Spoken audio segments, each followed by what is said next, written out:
I'm more connected to the energy of my future than I am to the energy of my past. I'm believing in my future more than I'm believing in my past. And a new personality is connected to a new personal reality. So the next question is, does that change the body? Once the energy's moved, you're gonna feel pretty blessed in that moment. In fact, so we can transfer guilt, shame, insecurities into bliss? There is so much potential waiting for you if you are able to unlock your mind and your body at the same time. And this is why in this video we bring Joe Dispenza to share some of the greatest lessons on how to do just that. If you enjoyed this video, make sure to click the like button, subscribe to this channel, and let me know your biggest takeaway in the comments below.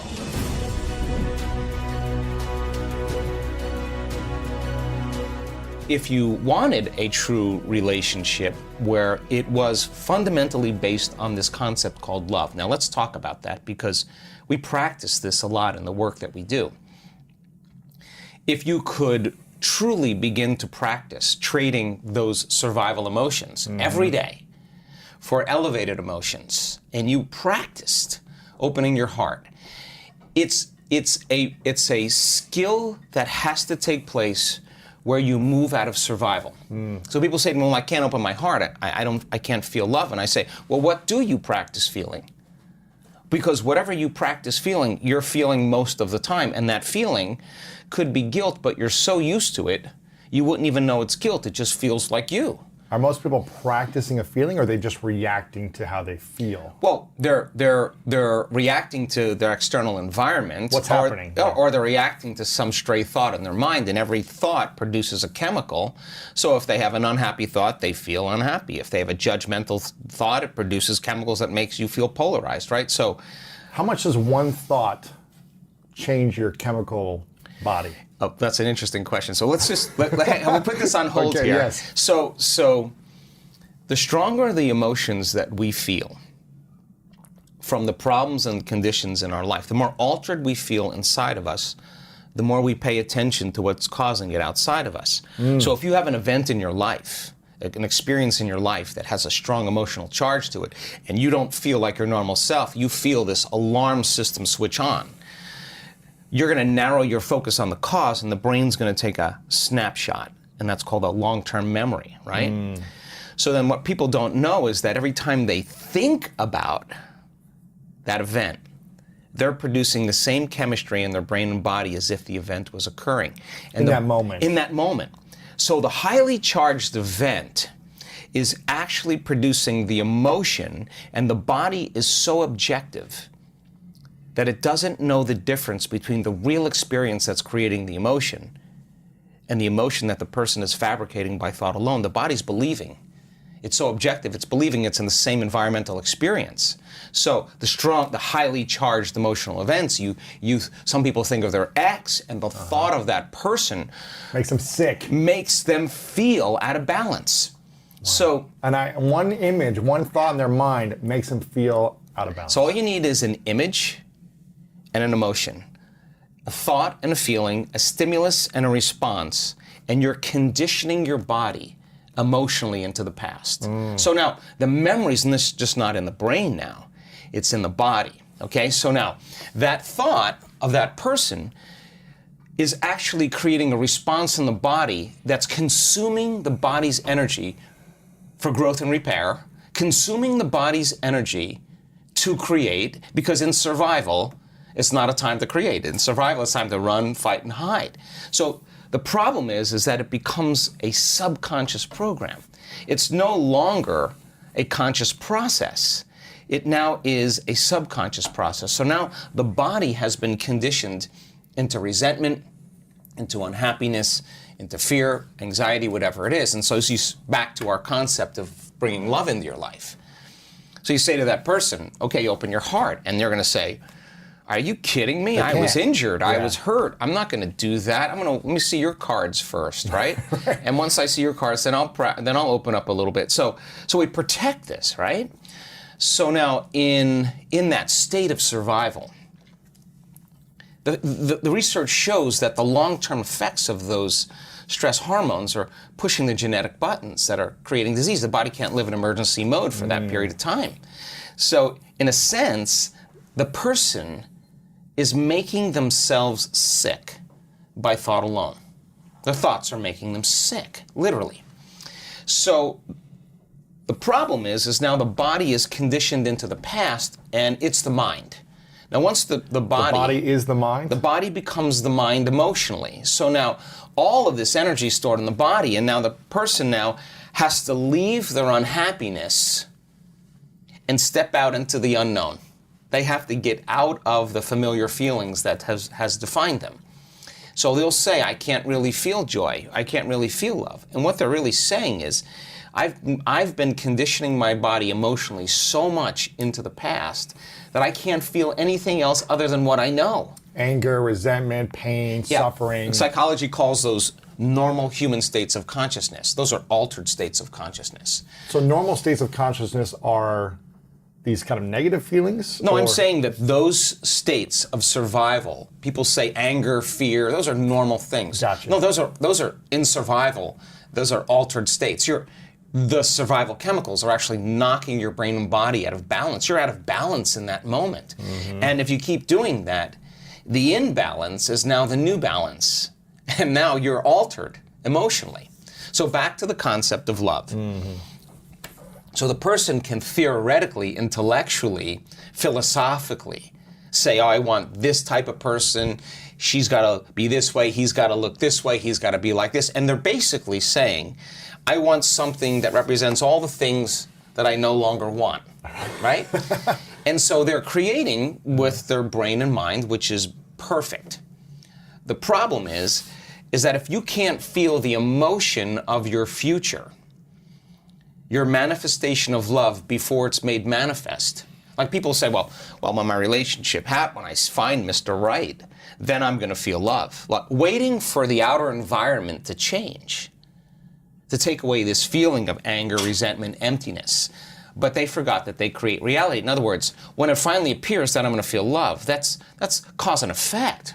We're waiting for something to happen. If you're feeling the lack and the emptiness, then you're keeping your relationship at arm's length because you don't have the magnetic field to draw to you.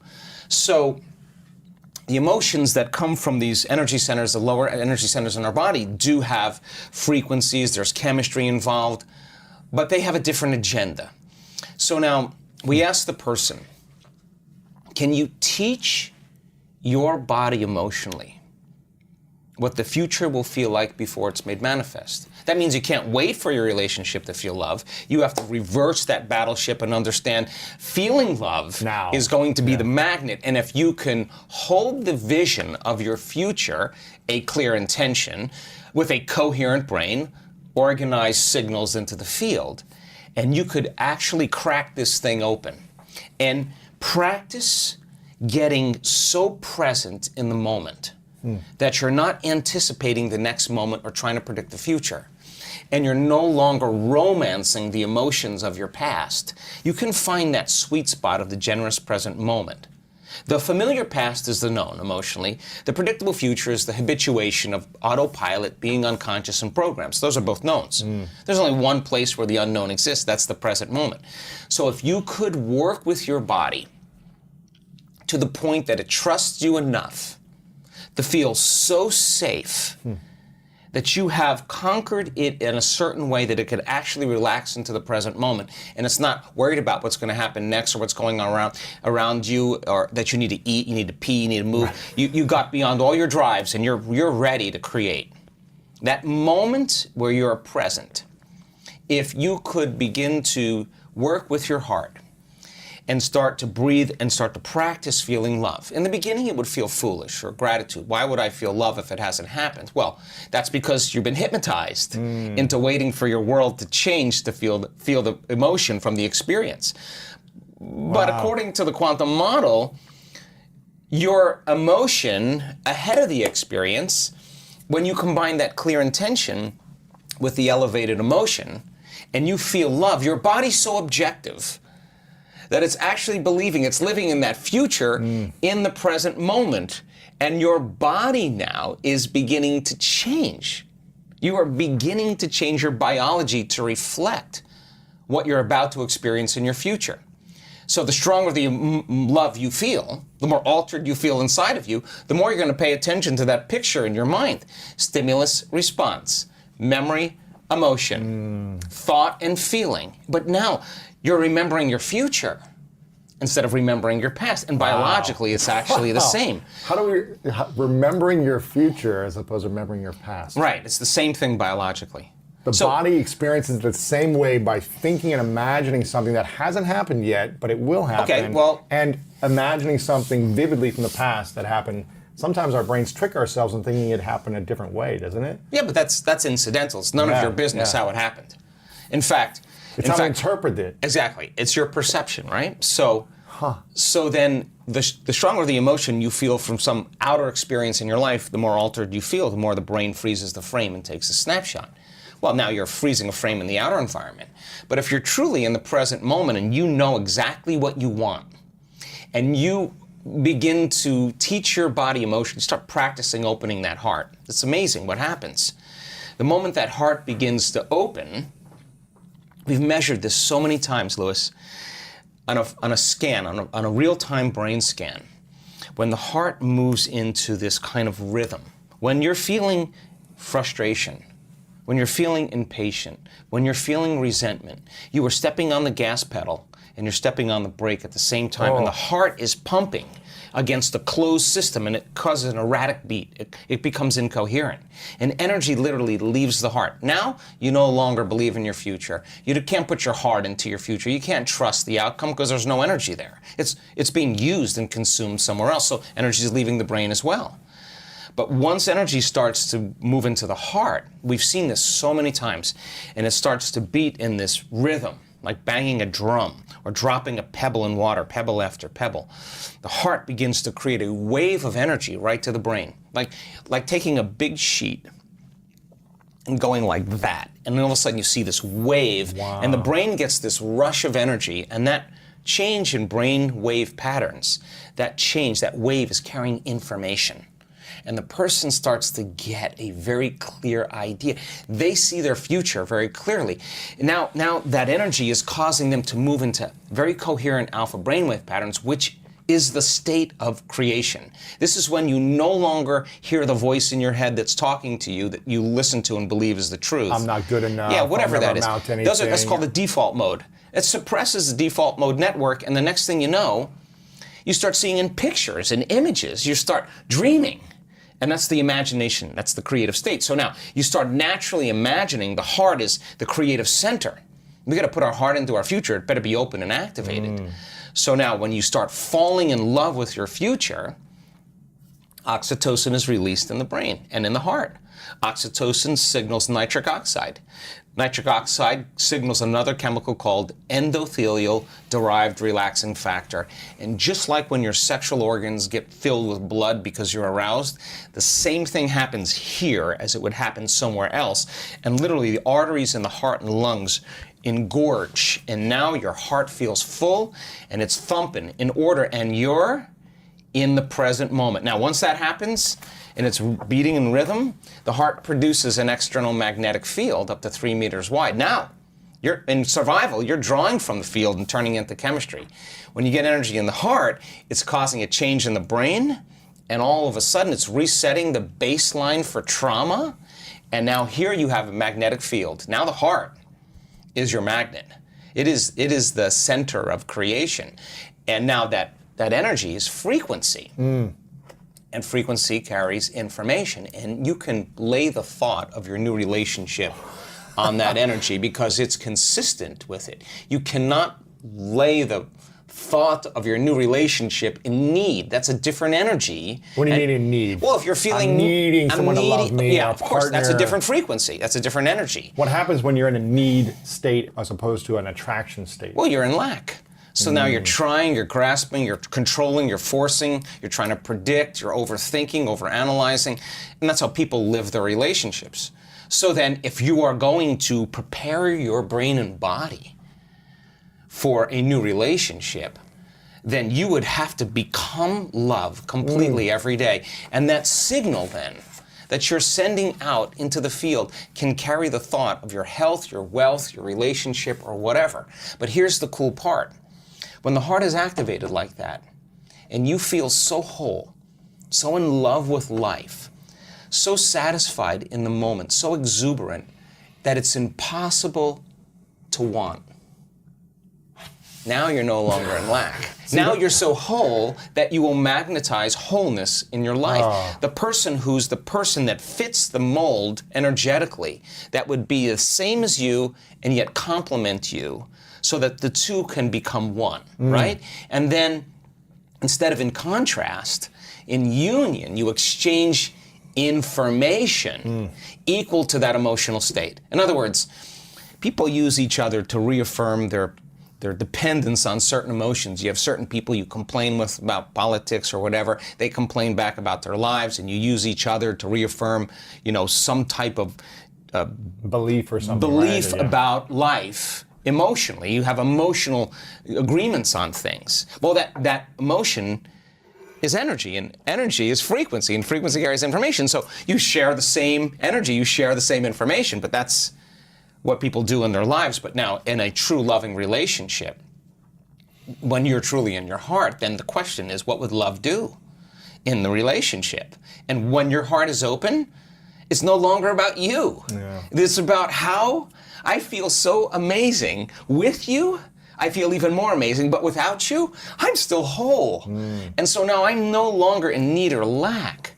And so now, when we get together and our fields interfere, when they start interfering, now the amplitude gets way higher, and there's way more energy. And now, I'm all about all 7 centers of the body lining up, all of them. And we're here in a body, let's enjoy it all, but come from love. And so now your heart is so open that you can't do anything else but give. You feel so amazing. You're so happy with yourself, so happy with your life, so happy with what you have. You want other people to feel the same way. And you say, here, take that. And when you give now, guess what happens? You release more oxytocin, more nitric oxide, and more of those chemicals that cause the heart to swell even more.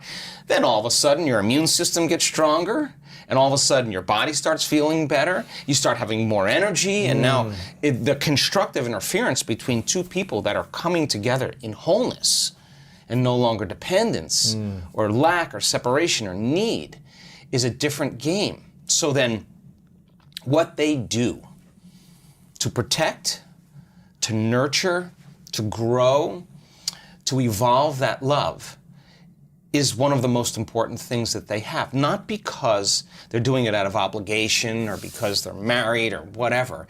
It's just they can't not do it. And we see people, had somebody stand the other day in our workshop in profoundly high amounts of gamma. She can do it on command. And there's an incredible arousal that takes place that goes along with these high brain frequencies that you can only describe as ecstasy or bliss. Now, you're getting that ecstasy and bliss not from anyone or anything out there. No drug, no person, no football game, no shopping spree is doing that. It's somehow inside. It's coming from within. Like, what is that connection that you have? And so one of the scientists said to this woman, how do you do that? You know what she said? I have difficulty not doing it. I can't not do it when I'm in a. It's too. When I'm doing this, it's too good. So now, that could be a constant feeling in your life. So now, what, love? Independent of anyone or anything, it's coming from within you. Okay. So think about this. Whether you're in a relationship or single, it doesn't matter. You're whole. Your love is not wavering. It's constant, right? So now imagine having this feeling. And when oxytocin is released, what most people don't know is that it seeps into the amygdala. And there's certain survival emotions in the amygdala: fear and anxiety, aggression and anger, pain and suffering. And it literally shuts the lights out in those circuits in the amygdala. And there's only one thing left: love and joy, right? So now this person is suppressing the survival centers, resetting the baseline of the past, how they perceive the past. And now the research on oxytocin shows that when you have just a slight level of increase, and our research shows our students are way outside of normal, that it's impossible to hold a grudge. You know why? Because the feeling feels so good. Why would you judge another person, or why would you react to some condition and lose that feeling? You figure it out really fast. So this birth of unconditional love really says, I'm in love with myself, my connection to some divine intelligence within me. And because I'm so in love with life and with myself, I'm looking at life through the lens of love, which means I'm going to allow you to be whoever you want around me. I don't really, I'm no longer... I'm not a reaction. I'm not a reaction because I've overcome my fear, I've overcome my anger, and now I'm ready for love. And now that relationship that you have, if you find that equal, that's a needle in the haystack, because now it's a vibrational match. Right. And so as long as you're evolving, as long as I'm evolving, as long as we're sharing the same ideals, as long as we're working together, as long as we have our independence, and as long as we come together and we bring our best, and I say to you, how was your day? I mean, what did you learn? Or let's start our day. So how are you going to be today? Come on, let's just support each other. So what are the programs you're going to stay away from? Are you going to rush? You know, what did you do yesterday that you want to improve today? How can I support you? How can I love you in that? You want to text at noon? What do you need? And then, how am I going to be?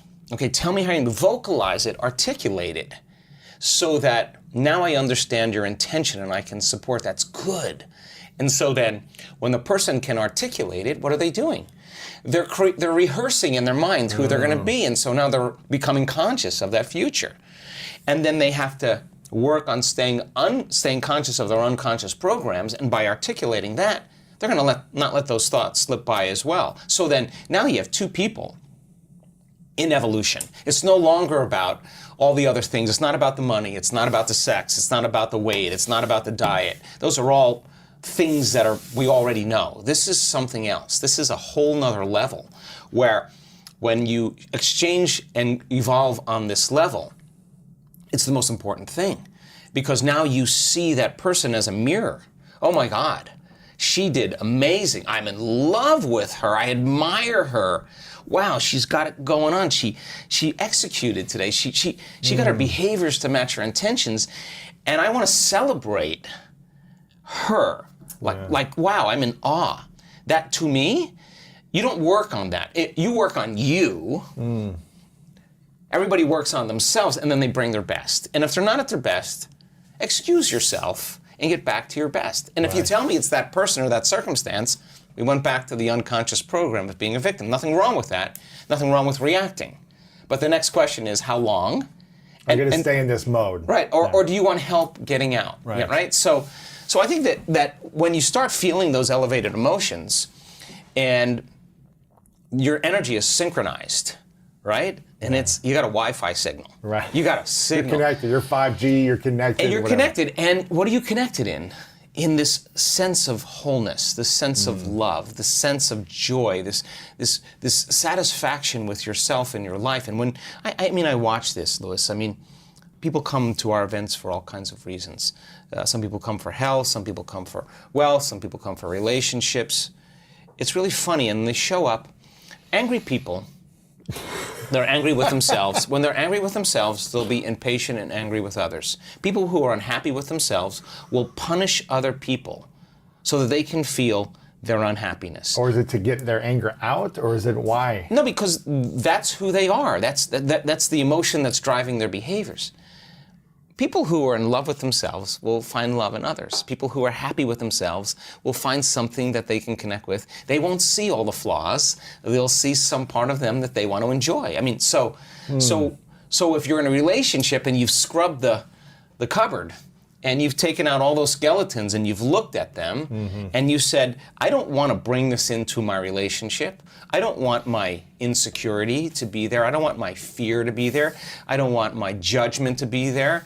I don't want my emotions from other relationships to be there. So let me finish this. In other words, if you want love in your life, in your future, then you better take care of your frustration, because you can't bring that there. You got to leave it. So then, you may say to me, well, it's because that person and this emotion from 15 years ago, my ex, makes me feel frustrated. Well, let me tell you something. The only reason that you're thinking about your ex is because you're still in frustration. You overcome frustration. You'll look back at your ex and you'll be like, I wish them well. Yeah. I'm not connected to my past any longer. So cleaning the cupboards and getting down to those thoughts that slip by people's awareness all the time, their behaviors, how they complain, they make excuses, they say it'll never happen. What do? And the emotions that keep them connected to their past, they won't even see that person. That they'll walk right past their future relationship. They'll never recognize that person because they're looking at their future through the neurology and the chemistry of their past. Wow. And the brain only learns we only see reality based on pattern recognition. I memorize your face, now I know Lewis. And if the pattern matches, I know. But if you're creating a future, and you're not clear on that future, and you want all these things, but you haven't addressed all those circuits and behaviors and emotions and chemicals of the past, you won't recognize the pattern. You'll walk right past the relationship. You'll never see it. So I think that there's the preparation for the relationship, the overcoming, and overcoming and overcoming and overcoming and overcoming and becoming. All of a sudden now says, I am worthy. And the universe only gives us what we think we're worthy of receiving. So when you're worthy to receive, it's not going to be on Match.com when you're looking at body parts and whatever else. This is going to be like ka-ching. An energy connection. Wow. Yeah. Like that came out of nowhere, because when you're in survival and you're in separation and you're in lack and you're forcing and controlling and trying to predict outcomes, you're matter trying to change matter. And of course, it's going to take time for this to happen because you're creating a three-dimensional reality, and everything in three-dimensional reality takes time. But when you're creating from the heart, with a coherent brain and a coherent heart, and you got that 5G Wi-Fi signal, it's not like you go anywhere now. The experiences are coming to, you're drawing the event to you. So we spend a lot of time bonding with our future emotionally. I have colleagues of mine who look at our data on oxytocin, and they're like, listen, oxytocin levels go up during, in a relationship, the honeymoon stage of a relationship, and monogamy is created because of those chemicals, or a female mammal is bonding with her offspring. That's exactly right. I want our people, our students, to bond and fall in love with their future just like they do with somebody else. And when you're bonded to your future, no person, no circumstance, no thing is going to remove you from it. So then, if you fall from grace during the day, then the next question is, what person, what circumstance caused me to disconnect from my love in the future? And let me rehearse in my mind, if I have that same circumstance, how I'm going to overcome it. And now you're worthy of love. It's no longer the person or the event. It's just you're doing what it takes to stay in the emotion of your future. Your body is aligned emotionally to that future. So great doing it with a meditation. That's easy. But now the real game is open your eyes. Open your eyes. It's happening. Open your eyes and be in the initiation of life and stay in that place and just know that your future is going to happen. So being able to activate the heart and breathe in there and get the body out of survival and start working with it like it feels safe enough to create. Once energy makes it here, you're going to get some really good ideas. Yeah. You're going to see things you never thought of seeing. You're going to feel things you never thought you'd feel. And the images that you're creating, what are they doing? The thoughts that you're creating, they're making more of those chemicals. And now you're feeling more of the feeling of your future before it happens. You're giving your body a sampling, a taste of the future before it's happened. Keep doing that enough times, and that feeling is going to become very familiar to you.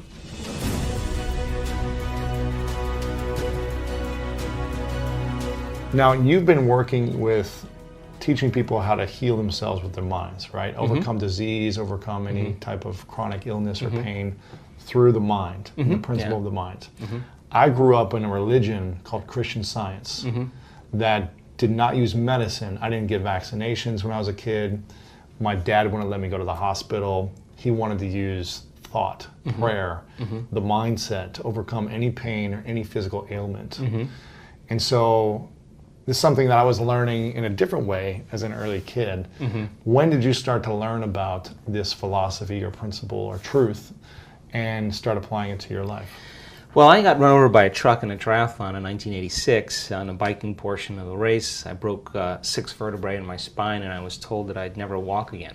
And so the typical surgical procedure for multiple compression fractures with cord impingement is this surgery called Harrington rod surgery. And in my case, they were going to cut off the backs of parts of my vertebrae from the base of my neck to the base of my spine. And then they screw in these long stainless steel rods, and when you screw those rods into the vertebrae, it acts like a cantilever. It lifts the spinal column off the cord. But the prognosis was I probably wouldn't walk again, and that the surgery was hopeful that it would give me some relief. And I think if it was any other patient, Lewis, besides me, I probably would have recommended the surgery, but this was me, you know? Sure. And I just couldn't rush into it. So I had 4 opinions, you know, from 4 of the leading surgeons in Southern California, and they were adamant that I needed this surgery. All 4 of them? All 4 of them. Yeah, in fact, the medical director of Scripps Hospital at the time was my surgeon. And he thought I had a head injury, or he thought, you know, that I had PTSD, that I wasn't just following his instruction. Anyway, I decided against the surgery, and I thought, well, listen, I'm not going anywhere. I'm not doing anything. I'm basically laying face down. And I thought, well, there's an intelligence that's giving us life, that's keeping our heart beating and digesting our food. It really knows how to heal way better than me.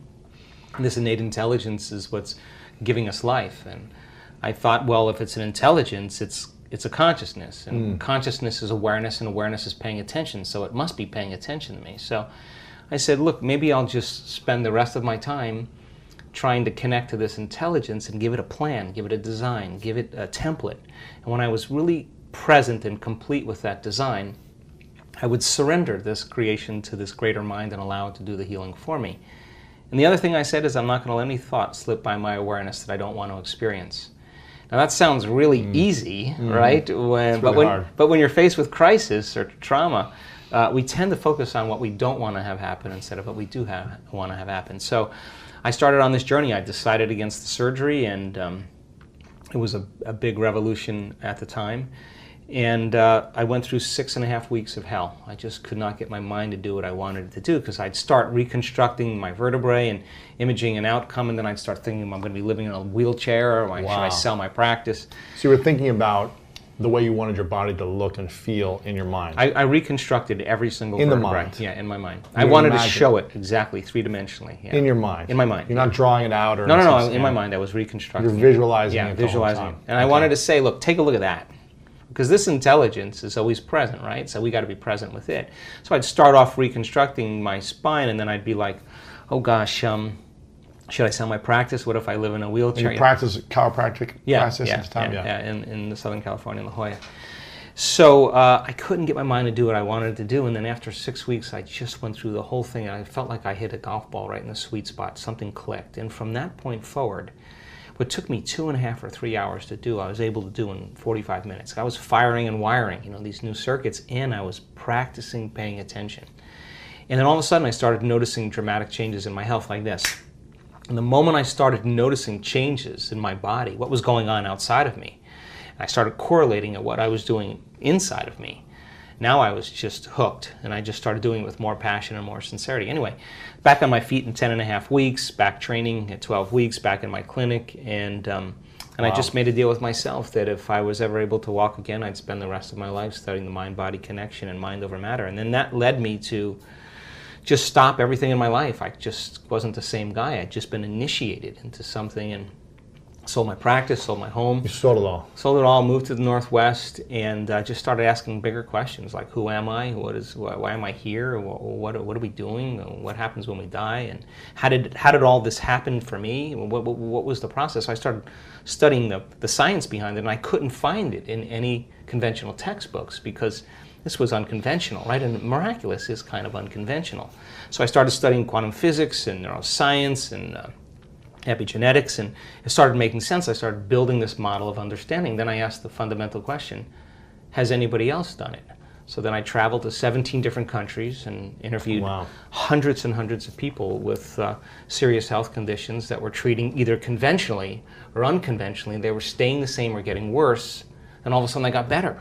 So what was the cause that produced the effect, you know? And the stories and what I learned was so amazing. I went back to school and studied neuroscience. because mind was such a strong element. It wasn't diet, it wasn't celibacy, it wasn't any of those things. It was just really this element. And so then I was able to figure out that there were 4 common things. And then I wrote a book about it, and then I thought, God, if this works really on people that were sick and are better, and they come from all walks of life, all colors, all races, all genders, sexual preferences, but all of a sudden, I wanted to see if I was able to reproduce it. So then I started seeing, okay, let's see if we can teach this, be able to reproduce the outcome, because that's science, right? So I went through about... What were the 4 common things? The first one was that they all believed and accepted that there was an intelligence that lived within them that was giving them life. And These people you interviewed who had had injuries that overcame them? No, these are people with cancer, MS, lupus, Gotcha. Parkinson's disease. Who got better? Yeah, just spontaneously. It's called a spontaneous remission. Got it. So they believed there was an intelligence. There was some invisible life force that they were connected to, that they felt like they had lost their connection to. They became separate and disconnected from. And that when they got the diagnosis, they woke up and said, man, I got to connect again, and I got to connect to my essence. And so they developed a relationship with it, just like you develop a relationship with anybody. It takes time, you got to be present, you got to connect, you got to experience, you got to be present. All of these things are important elements. So that was the first thing. The second thing was that they realized that it was the mismanagement of their emotions and the hormones of stress that really began to create their condition. Now, stress is when your brain and body are knocked out of balance. Stress is when your body's knocked out of homeostasis. We have an innate mechanism in our body that returns us back to order. So then if someone cuts you off on the LA freeway, you have an emotional reaction, but 15 minutes later you're back to driving and you're over it, right? That's all organisms in nature can tolerate short-term stress. But when it's all day long, all week, all year. Yeah, so if you're reacting to, like if Tyrannosaurus Rex is chasing you, you have to make a decision. Am I going to use 20% of my energy or am I going to use 100%? So it turns out when you're reacting to traffic... 200%. Oh, right, or if you're reacting to your coworker sitting in the cubicle next to you, right. You're turning on that response, and what was once very adaptive becomes very maladaptive, because when you turn on the stress response and you can't turn it off, now you're headed for disease, because nobody can live in emergency mode for that extended period of time. Well, human beings, we can turn on the stress response just by thought alone. You can think about your problems, and you're producing the same biological effects. So those chemicals give the brain and body a rush of energy. And people become addicted to that rush of energy. So now they use the problems and conditions in their life to reaffirm their addiction to that emotion. They need the bad job. They need the poor relationship. So that means they become addicted to the life that they don't even like. Right? Why do we need the bad job or bad relationship and stay stuck in those? Because it's a conditioned response. So listen, if you get angry at a coworker and all of a sudden you get an arousal in your brain and body, right? You get a rush of energy.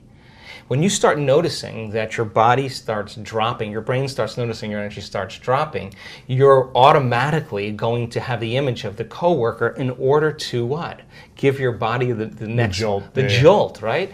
So all of a sudden people become addicted to their own thoughts, right? So these people realize that, oh my God, I've been mismanaging my attention and energy, and I gotta get beyond my past. I got to get beyond these emotions. I got to make some big changes. I got to break the habit of being myself. I got to stop being this person. Now, that sounds really good theoretically and philosophically, but change is such a hard thing, really hard. right? Because the moment you come back to your senses and you step back into your life and you see that person, or you go to that place, or you're with that experience, so many people are unconsciously reacting in their thoughts and feelings to everything in their environment. So now their environment is controlling how they think and feel. So they realize that in order to change, you got to change the environment. They got to be greater than their environment, greater than the conditions in the world, greater than the circumstances. Be mindful of that every time Stay it comes conscious. up. To be okay, I'm going to think differently. Right. I'm not going to react. Yeah, this right. way. I'm not going to go back. I'm not going to go back, because the moment you start reacting emotionally, emotions are a record of the past, and if those emotions are driving your thoughts, you're thinking in the past. And if you can't think greater than how you feel, and you believe your thoughts have something to do with your destiny, you're creating more of your past, right?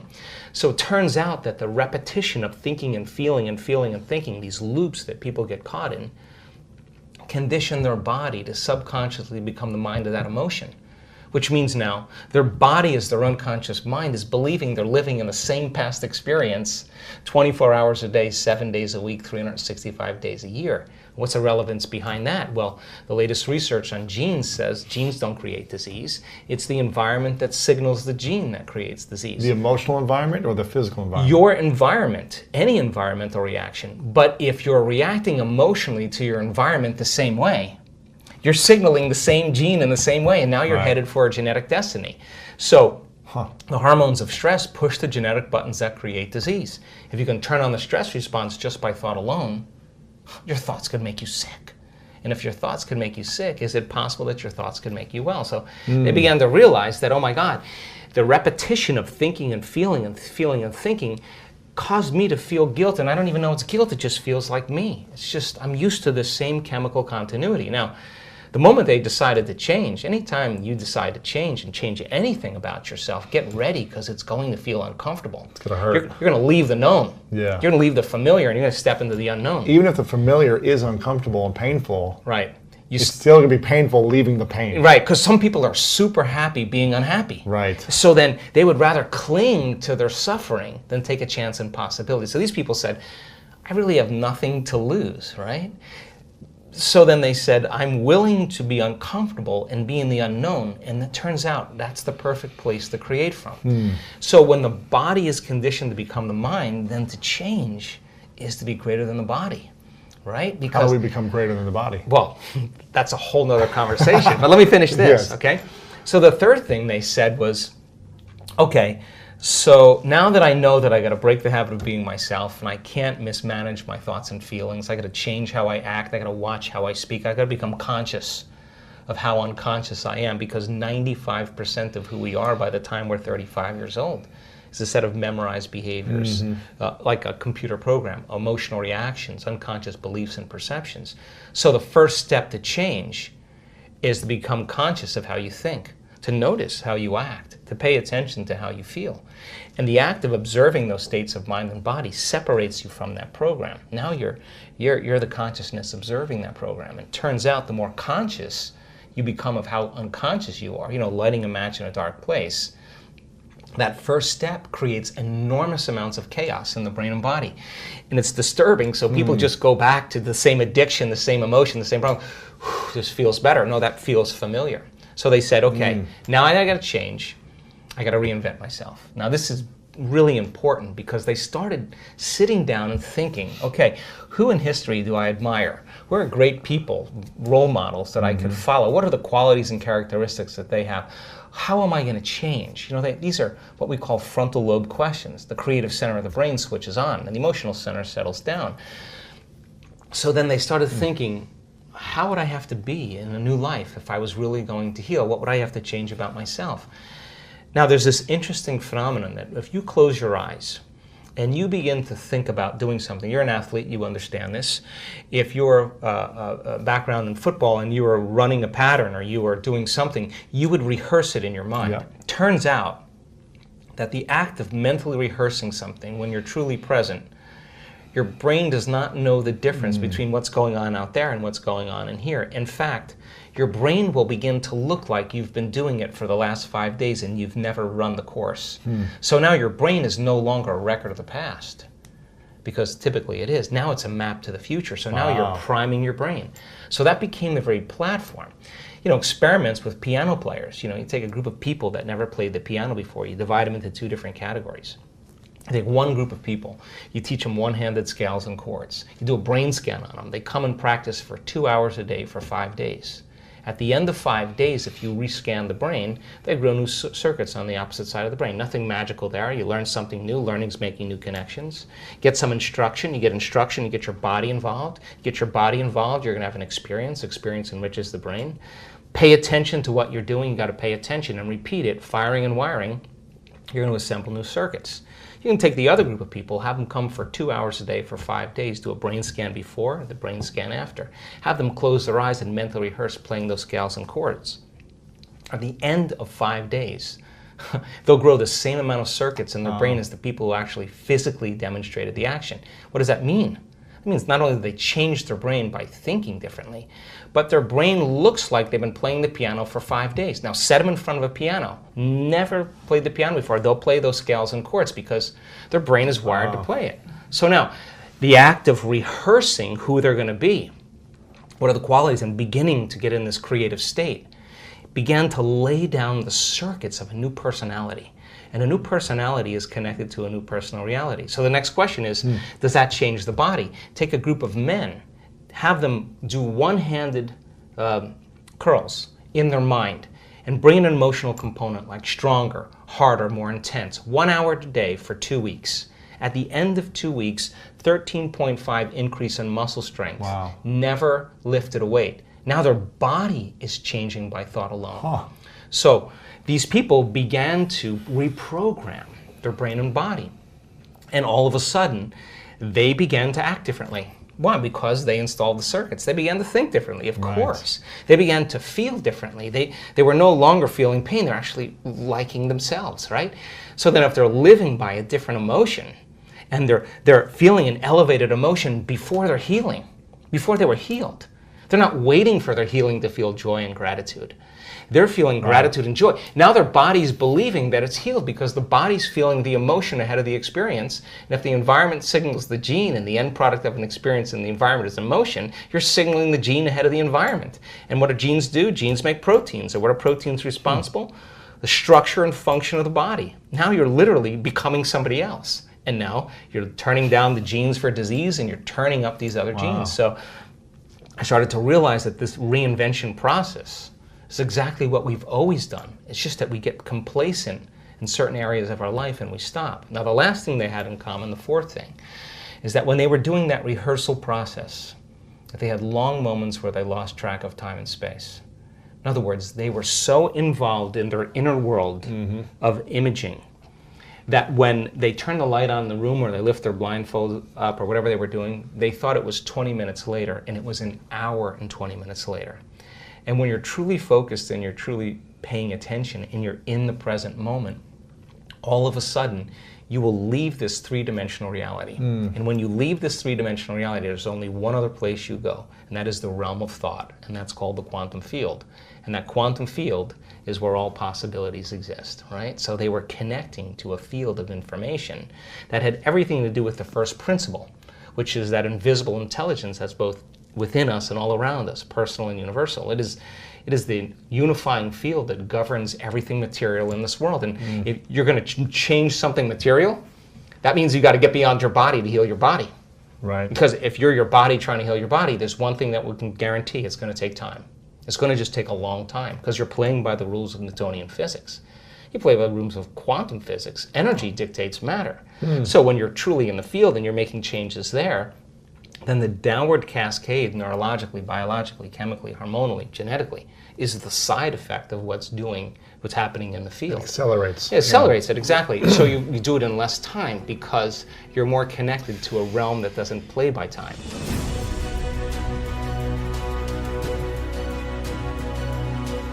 How quickly can we heal something that's been inside of our body, inside of our mindset for decades that we've never let go of? Yeah.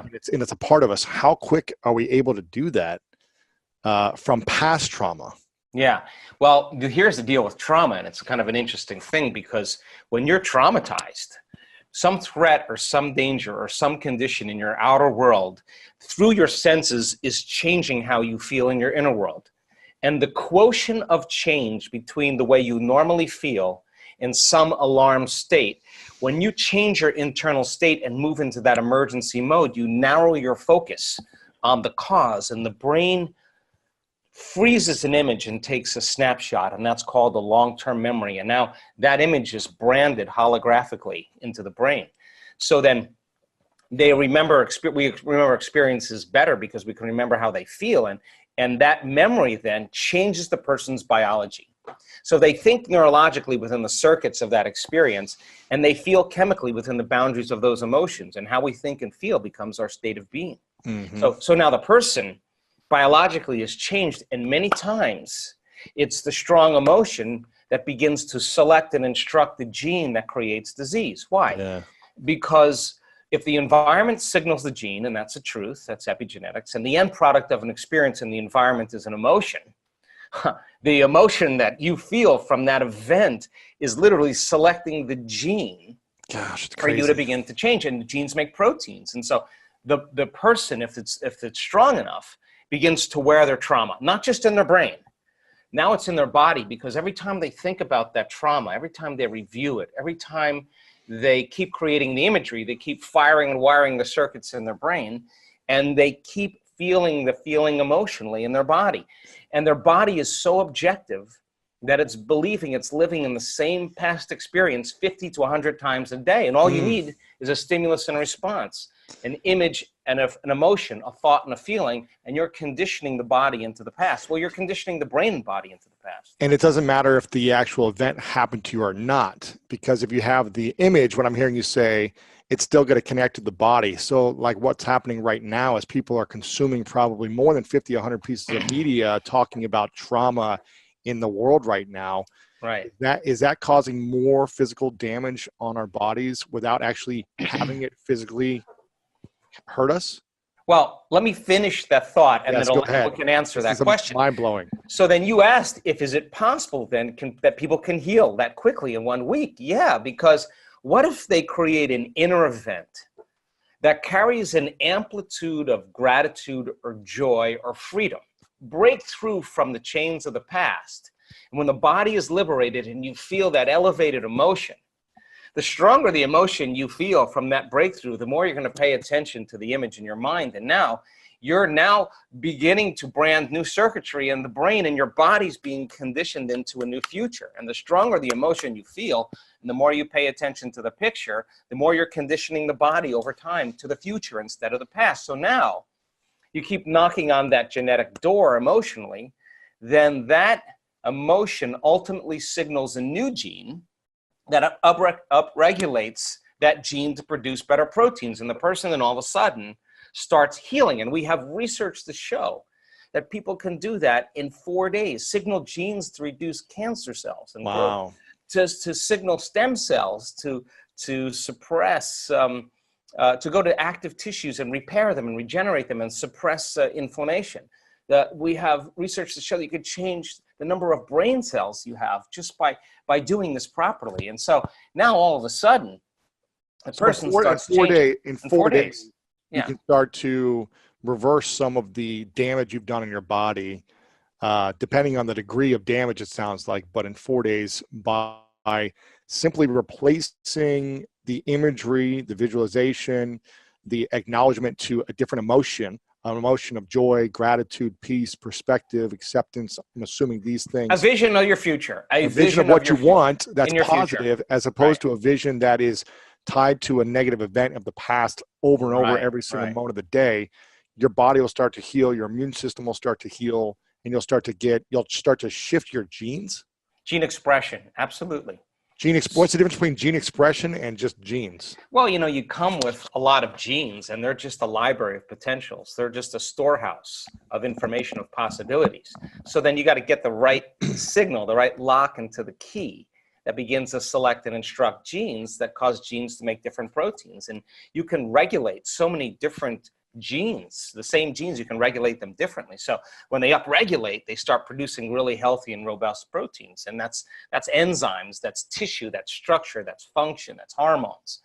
It's immunoglobulins. When they downregulate because of some alarm, when there's not a lot of energy for long-term building projects, well, then you keep doing that.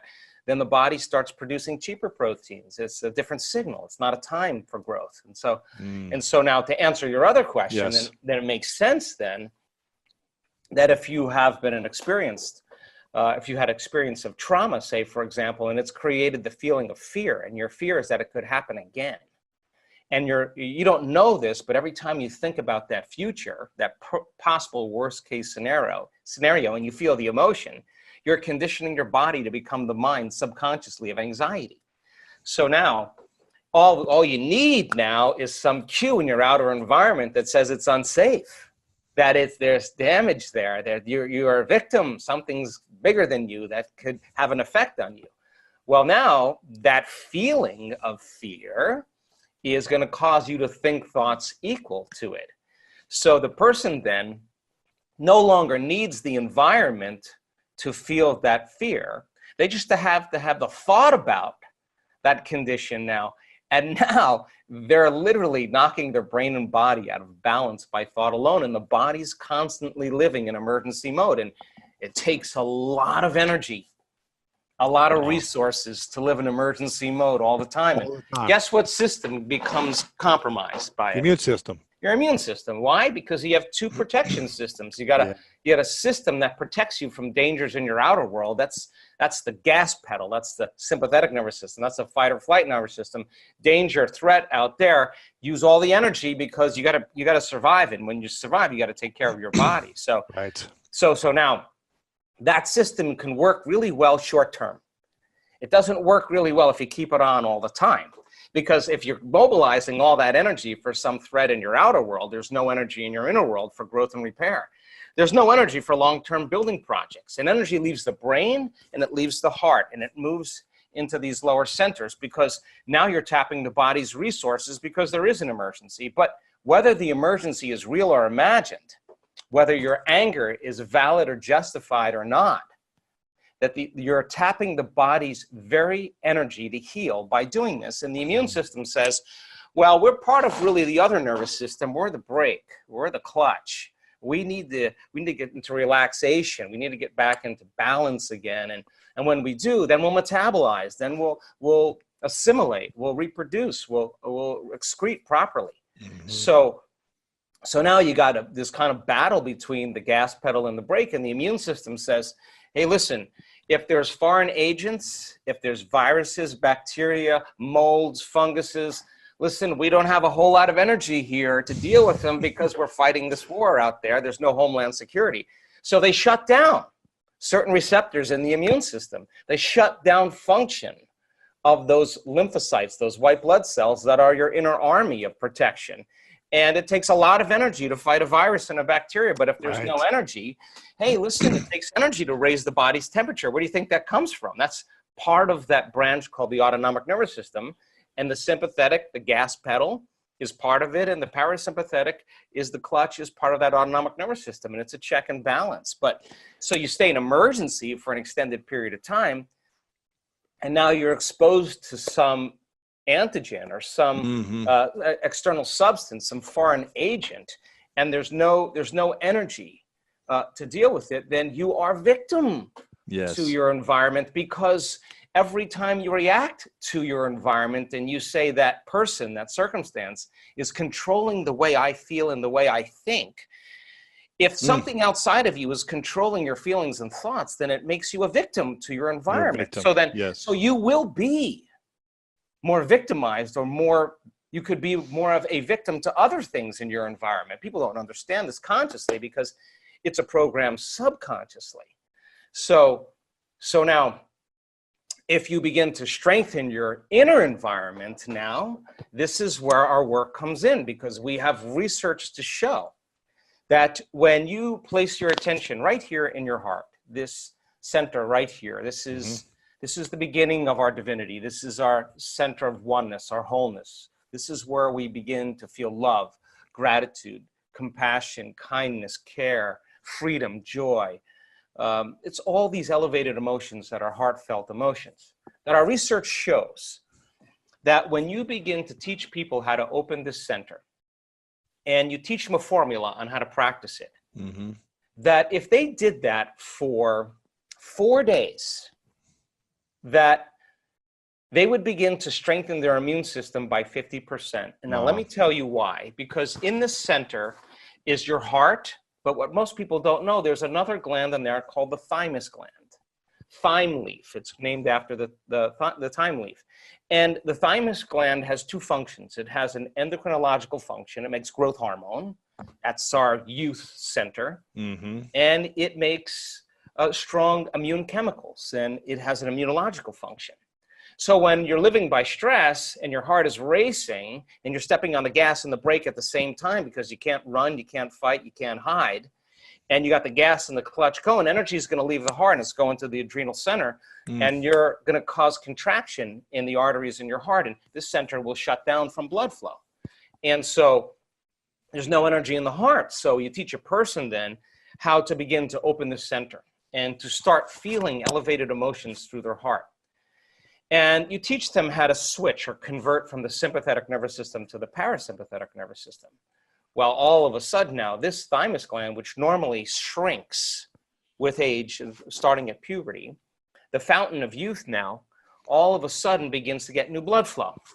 And there's new hormones that are signaled, like oxytocin and vasopressin, and all these different chemicals called nitric oxide and endothelial-derived relaxing factor, and the arteries in the heart begin to swell with energy and blood flow, and this center switches on, and now it says, man, this feels good, and this is a time for us to really get back into balance, and really let's strengthen our inner world now. And now all of a sudden, this thymus gland begins to make thymosin, which is an important agent that begins to make T cells. And T cells have little receptors on them called T cell receptors. And when those T cell receptors are robust and strong, those cells make proteins, and they make what's called antibodies or immunoglobulins. And these little Y-shaped proteins block the receptors coming from the virus that are trying to attack the white blood cells. They have a shield, and now they're immune to the virus and its attack with its receptor, and it can literally begin to inject it with these immunoglobulins, primarily immunoglobulin A, and that begins to cause the virus to not survive. And then that white blood cell will pass another white blood cell and pass on the memory to it, so it already knows what's coming. So now, all of a sudden, you're making these immunoglobulins, and now your inner world now can combat anything that's a foreign agent.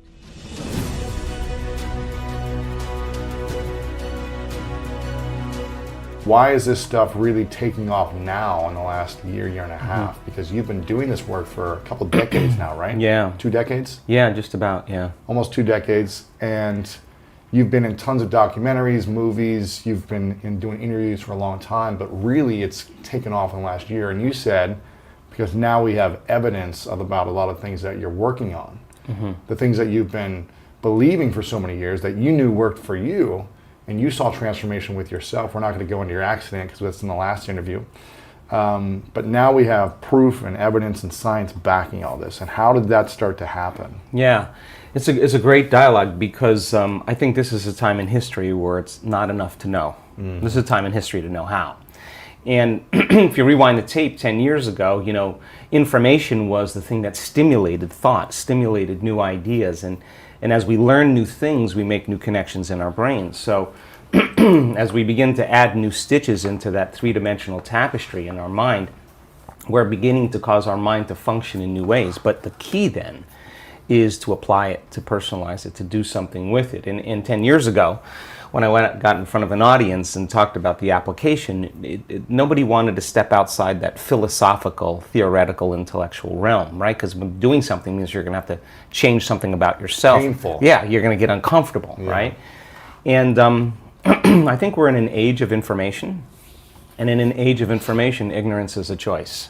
And because of technology, we have access to so much content, and information creates awareness.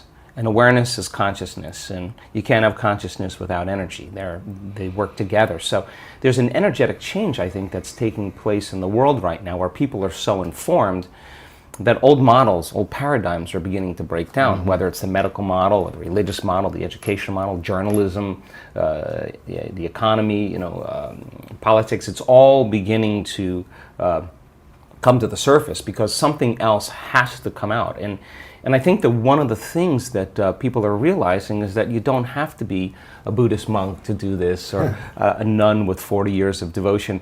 You just got to understand the formula. And just like any skill or anything you learn, you got to go from thinking to doing to being. You got to take knowledge, you create the experience, and if you keep doing it over and over again, you start getting a skill or you start getting wise about how to do it. And you know that you know how to do it. Well, in the last 10 years, we have assembled a scientific team, and let's see if you can really make significant brain changes. I don't want those changes to just be in your mind. I want them to be in your brain. I want to be able to see before and after pictures to say that person has a significant change after a traumatic brain injury or anxiety or depression or a cyclic mood disorder or a stroke. We want to see that there's been significant change. At the same time, let's measure your brain in real time and let's look to see what that transformation process looks like. And in the discovery, Lewis, of that process, we gained so much knowledge about what that transformational process looks like. In other words, I can tell you without a doubt that if you're analyzing your life right now within some disturbing emotion, that 100% of the time you're going to make your brain worse. If you think about your life, if you're stuck in an emotion, like you're stuck in emotion, frustrated, yeah. you're angry, you're fearful, resentful, and unforgiving. you're thinking within that emotional state. In other words, you can't think greater than how you feel. That means then you were thinking in the past because those emotions are a record or residue of the past. So we see people in the process of change that are analyzing in duality or polarity. That kind of drives the brain into higher states of arousal and further away from true change. So we've done thousands and thousands and thousands of brain scans, and we now know that there's a formula to create greater brain coherence, greater brain efficiency, to make your brain work better. And when your brain works better, you work better. At the same time, it requires a clear intention and an elevated emotion to begin to change your energy and to change your life. And nobody changes until they change their energy, right? So then how do you get a person out of resentment, frustration, into joy and freedom? Why would they feel grateful or joyful or free if the experience hasn't happened? So most people are spending the majority of their life waiting for something out there to take away their emptiness or pain or the resentment in here. Well, if they're waiting their whole life in separation or lack, then and we create reality, then the lack is driving certain thoughts, which is creating more separation and more lack. So teaching people then to begin to condition their body emotionally before the evidence takes place in their life is breaking a significant habit, right? Yes. So instead of living by cause and effect, now we're beginning to cause and effect. So the moment you start feeling whole and grateful, we now know your healing will begin at that moment. Yes. The moment you start feeling worthy and abundant, your wealth is coming. You're generating a certain amount of energy, a certain amount of wealth. And so how does someone feel worthy, though, if they've always been told they're not worth it? Yeah, well, so or that's the story they tell themselves. Yeah. Like, I'm not worth it because Yeah. she didn't say yes when I asked her on a date. Right. Because he broke up with me, because I got Yeah. fired, because my parents left me. How am I worth it when Yeah. there's so much evidence or story Right. around a negative thing? Let's stop telling the story of your past and let's start telling the story of your future. And people who aren't defined by a vision of the future, for the most part, are left with memories of the past.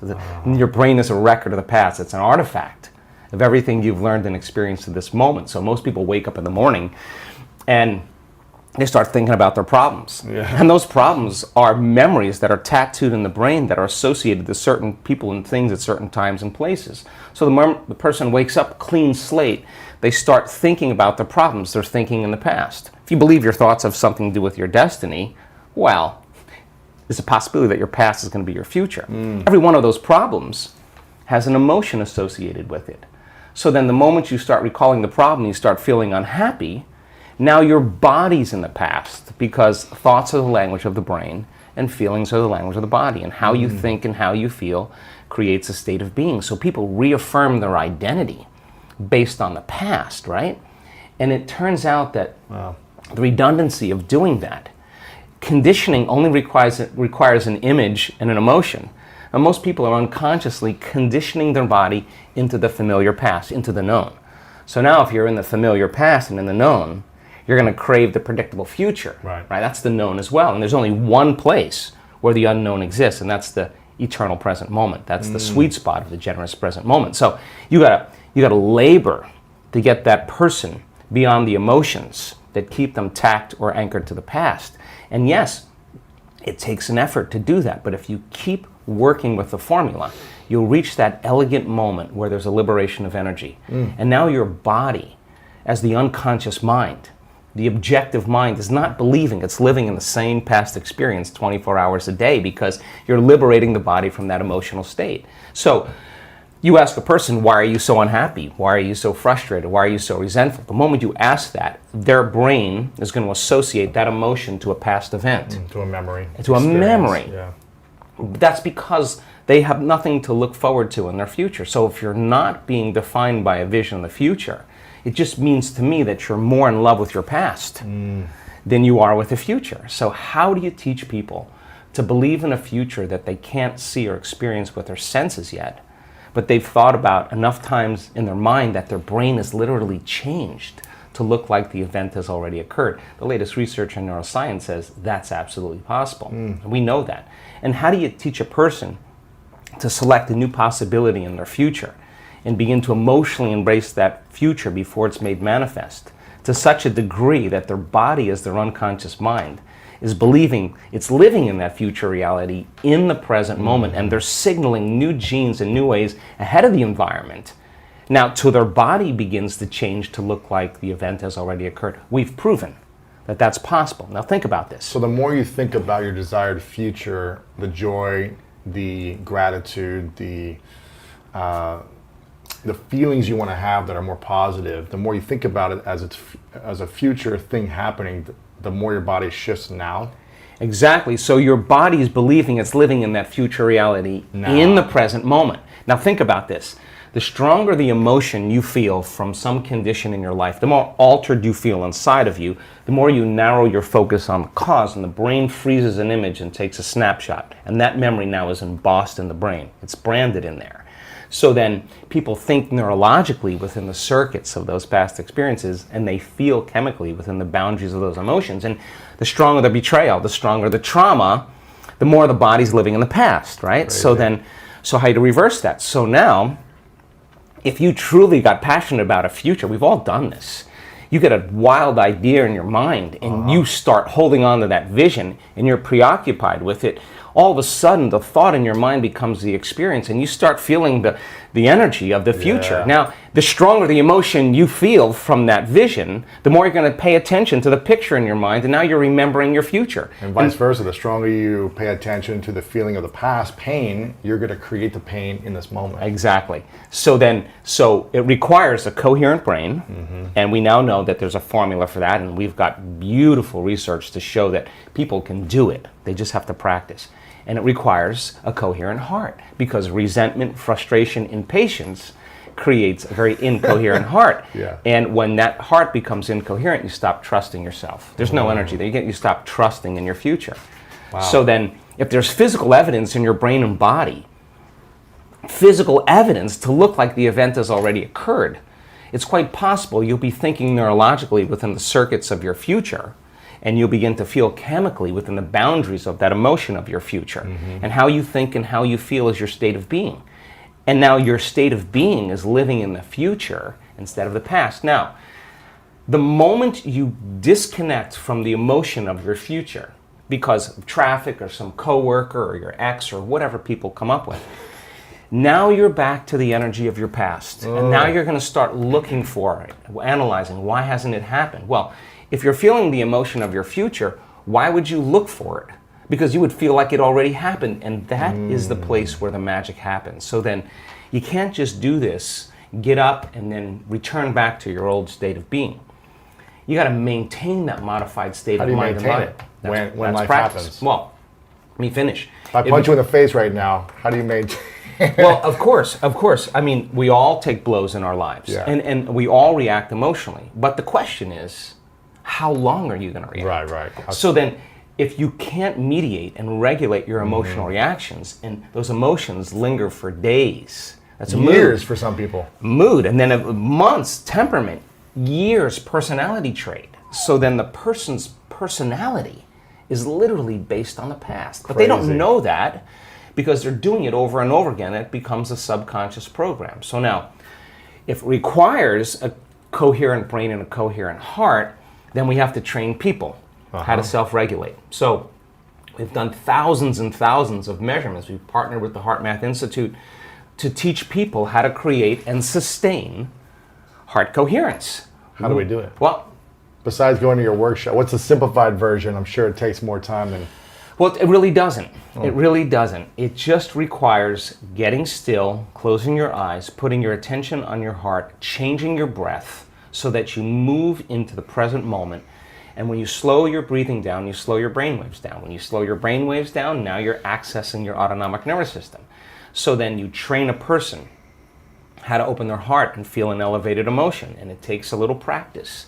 And just like a flower that takes time to bloom, it takes a little bit of time. But if you work in trading the resentment, the frustration, or the impatience for gratitude, appreciation, and thankfulness, and you keep at it, there'll come a moment where that system switches on, and now you're feeling grateful for no reason at all. Now, that's not a bad thing, because gratitude, the emotional signature of gratitude, means something's happening to you.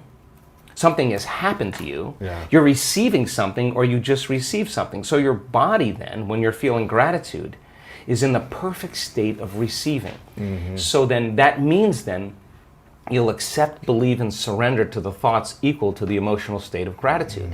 If you're living in resentment, you're living in fear, you're living in impatience, you could say, I'm healthy, I'm healthy, I'm healthy, I'm wealthy, I'm wealthy, and with all you want, and that thought's going to stop right at the brainstem and never make its way to the body, because the body is not feeling it, or because why? Because you're feeling resentment, and that thought that thought is not consistent with the emotion of resentment. Resentment has a different set of thoughts, right?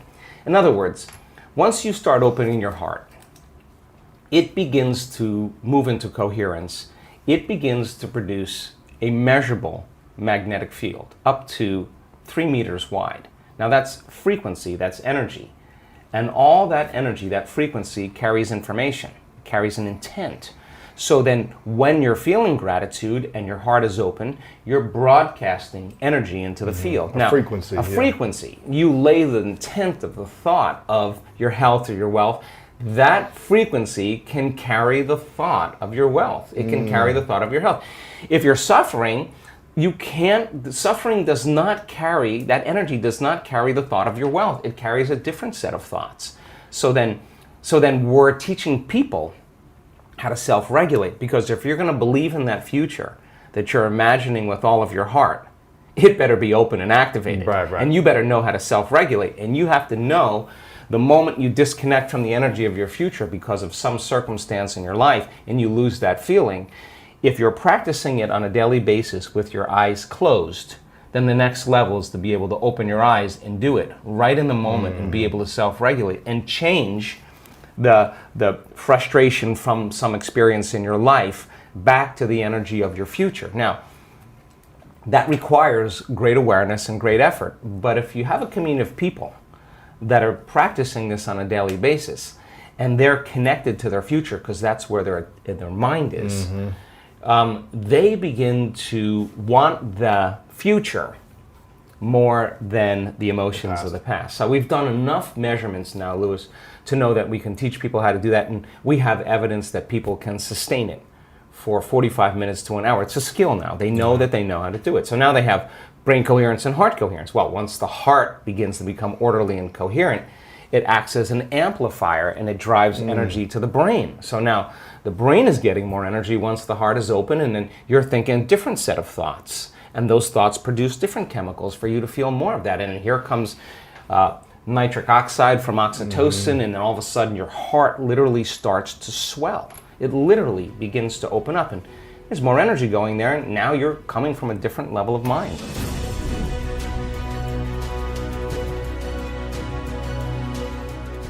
Growing up in this religion that I grew up, it was a constant reminder, a daily practice to think in a certain way, to think that you can never be physically harmed, that you're infinite love, that you're infinite light, your infinite soul, spirit, life, truth, and love, right? It was a constantly taught to me that I'm never able to get physically harmed. And that if you are, that means your thought is off, and you just have to recorrect your thought and you'll have a healing, right? It's a little extreme for some because, and if you're not, well practiced in it, and if you don't know how to really manage the thoughts and train, then you can hurt yourself. Yeah, exactly. You can really hurt your body, and that's, it happened. Right? Yeah. It happened for times.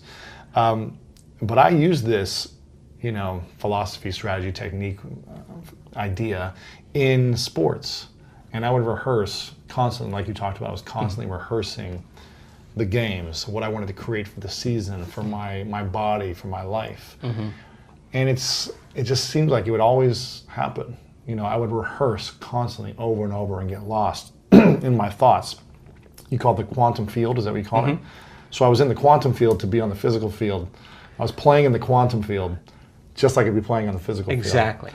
And I remember I would watch game film of world record holders in track and field and football and watch them every single night and mentally rehearse the same movements they would have before I would fall asleep. And then I would practice the next day. But I was constantly rehearsing in my mind how I wanted to show up. I was rehearsing this moment. In my life, 10 years ago, I was rehearsing what I'd be doing this year in my life. Do you do this on a daily practice for yourself? And if so, how does that rehearsal look like? I do. So two things I wanted to say about that. I mean, first of all, this is really not for everybody. I mean, because it's like pregnancy. Either you are or you're not. I mean, there's no in between. A little pregnant? You can't be kind of a little pregnant. Either you are or you're not. And so you can't. Who is it for and who's it not for? Yeah. What I found is that when I started studying spontaneous remissions, it was for people who had reached the end of their emotional belief where there was no longer any answers. The doctors gave up on it, they had nothing else to do, right? And so they changed everything about themselves. And some of them were physicians, It's just going like, wow, well, what have I been doing? But now fast forward to today. I mean, in an age of information, ignorance is a choice. I mean, you got so much information. You don't need a doctor. You don't need a teacher. You don't need a priest or a minister to gain information. You don't need an authority, right? Technology gives us the very quick information. So now people are informed. 20 years ago, a doctor said, do you have this health condition? You believed it. Yeah, and not only that, you signed on the dotted line and you got the treatment or the surgery. Fast forward to today, everybody just kind of goes, wait a second. There's multiple opinions, yeah, let me get this. You go home and you research it and you say, I want to try this. So now all of a sudden people are taking their power back. So people are more informed. So surgical procedures, pharmaceuticals are not always the first choice for people because there's other ways. And people only do the best with what's available. So now information has scaled and changed the way people face off with health conditions. And now people are coming into this, number one, if they have a health condition that they can self-correct. And number two, there are people that are saying, if I'm headed for a genetic destiny, because my mother had this health condition, my father had this, and I know the gene doesn't create it, but how I act and how I feel is going to signal the same gene. Well, I'm going to just change my genetic future. So now people are super proactive in the process, right? So that's point number one. But point number two is that if you start realizing that this is actually possible, and I can tell you that without a doubt it is, because we were talking before we started, the things that I'm witnessing, I mean, if in the beginning it was just like a person got a little better, you felt a little this, a little that, their food allergies went away. Right. But then all of a sudden we're talking about, in our last event, 2 people with stage 4 cancer, completely reversed. Wow. A woman with a very serious neurological disorder, they couldn't even name it. Crutches, the whole bit, left the event, no crutches. Well, how did she do that? Well, let me ask you a question. If she doesn't look like a movie star and she's not buffed and young and attractive and successful, she's just like a normal person, and you listen to this person's story, and there's 1,000 people listening to that story, you're going to scratch your head and say, wow, if she can do it, so can I. And just like, an infection spreads amongst a community that creates disease, health and wellness can be as infectious as disease. Right. So do I use it? Yes, but not in the way that people think. Like, I'm not interested in success. I've had it. I know that that's an important element. I think success is a side effect of who you are. But what am I after? I'm after making a difference in the world. I want people to become empowered. So my rehearsals, my meditations, and connecting are all about the next thing that we can push the envelope for. In other words, if that person healed themselves of that health condition and this person healed themselves, is it possible for that person to heal another person? And if they can heal that other person, which is now happening, is it possible to heal somebody on the other side of the planet? But you just have to build the model and then come up with the science to be able to piece it together. And science, turns out, is the language to help to demystify that process. So I now know, without a doubt, if you give people sound scientific information, and every time they learn something new, they're adding new connections in their brain. That's what learning is. Wow. And if they can begin to pay attention for just 1 hour, now they're causing jungles of neurons to begin to organize as a platform of understanding. If I say to you, now turn to the person next to you and explain what I said, and we do this in our events, if you can turn to the person next to you and explain what you said, you've wired it in your brain. What's the relevance of that?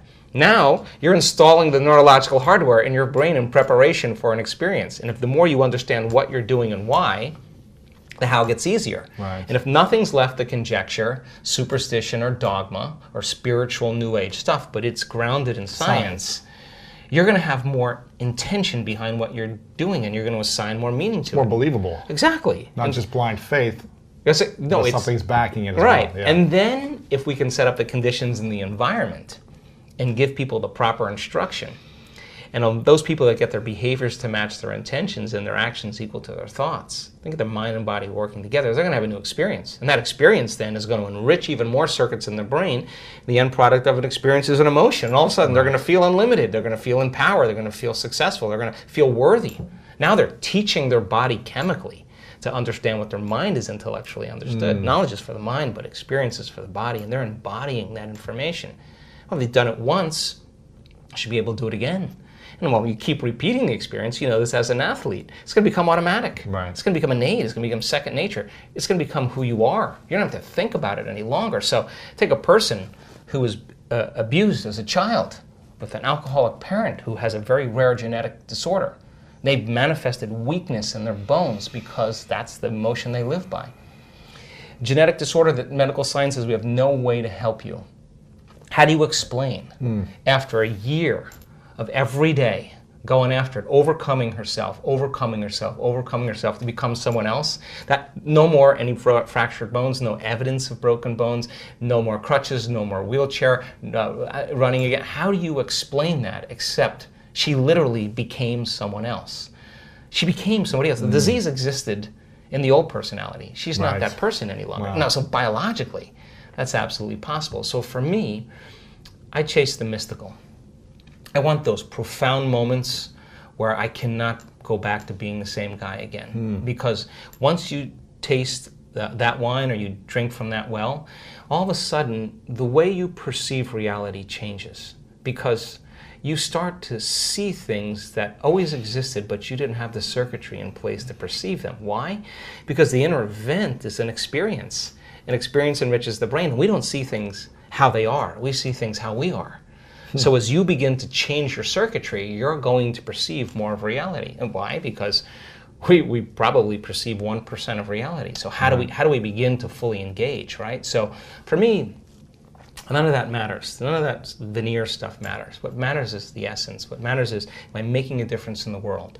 How can I begin to affect a change and help people to heal or create a better life for themselves, and not do it matter to matter, with bravado and adrenaline and all that. That's the old way. This is about connecting, and instead of going and getting it, creating a field where you draw it to you, and the synchronicities and the coincidences and the opportunities that are coming to you as a result of you doing the inner work, you're going to rush less in your life, and you're going to be more aware of your energy. And nobody changes until they change their energy. And when you change your energy, you change your life.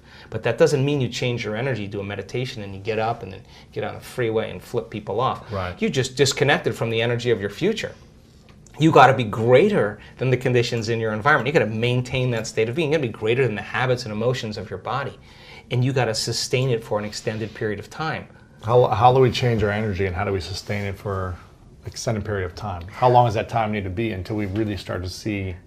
Sometimes immediate. Okay, so our research, and we've done in the last 6 years, because we were seeing so many incredible things going on in our workshops. I mean, people stepping out of wheelchairs and all kinds of crazy things. You're like a church. We're kind of like, a church, like a mega church, yeah. But hopefully not that. Based in science. Yeah, but isn't it amazing that some of these churches, when people get to believe, whether they have science backing it or not, it's the belief in the mind. They step out into the unknown. And you can step out of your body and heal yourself, right? Instantaneously. And we do see that a lot. And some people are like, how can that be possible? Well, how can it be possible? Well, look, we've done the research now. I've assembled a team of scientists. We've done 8,500 brain scans. I can tell you when a person's about ready to change. I can tell you why people don't change. I can tell you what it takes to change. So what's it take to change? Well, you change. Most people keep their attention, always their awareness on their body. They keep their attention on everything in their environment, people and things. Their brain is always scanning everything around us to determine what's known and unknown, what's safe and unsafe, right?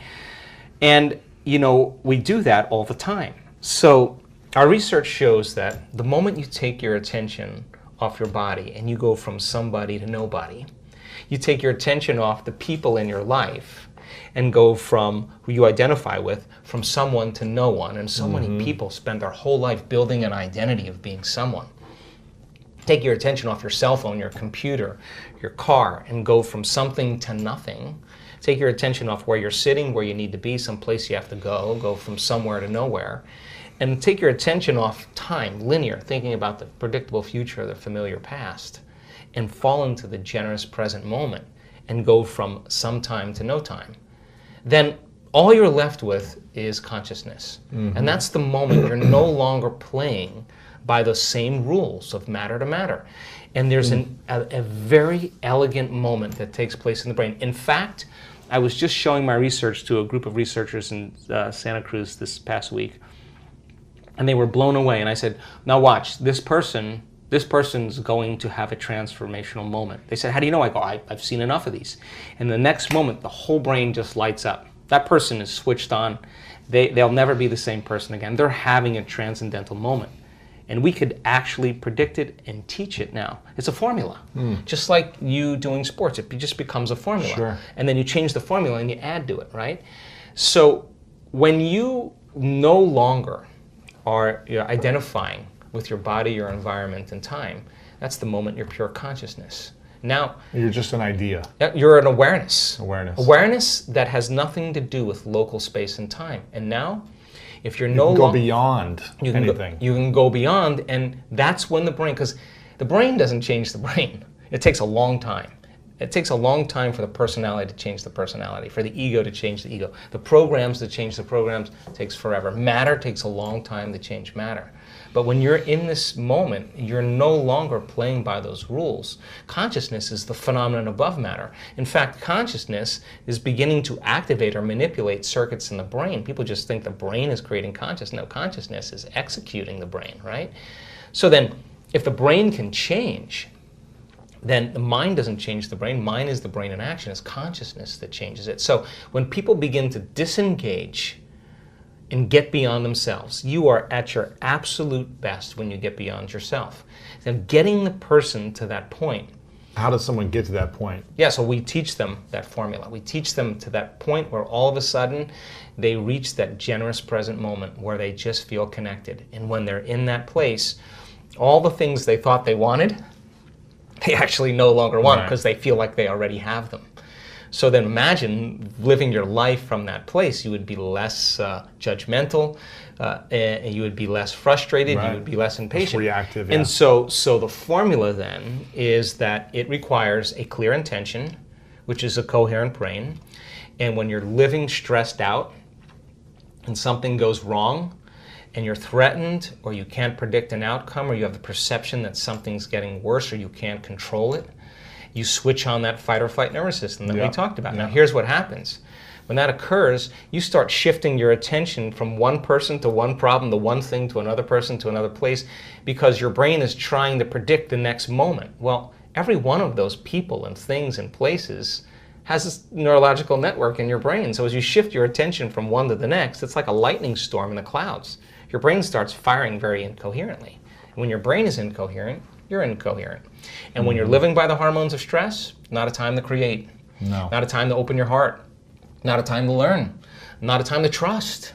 And it's a time to run, fight, or hide. So people spend 70% of their time of their life living in this state. Wow. So think about it. So Miserable.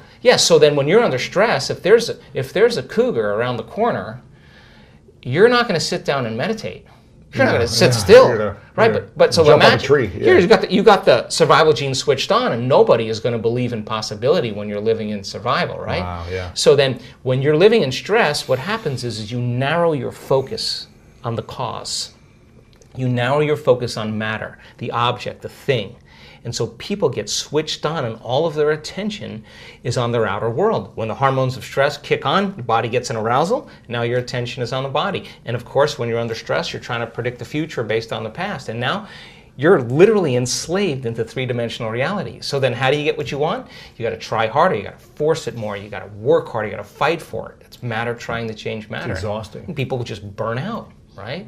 So then we now know that when you go from a narrow focus on something and you begin to open your focus, you create a sense, an awareness that the act of opening your focus causes you to stop thinking.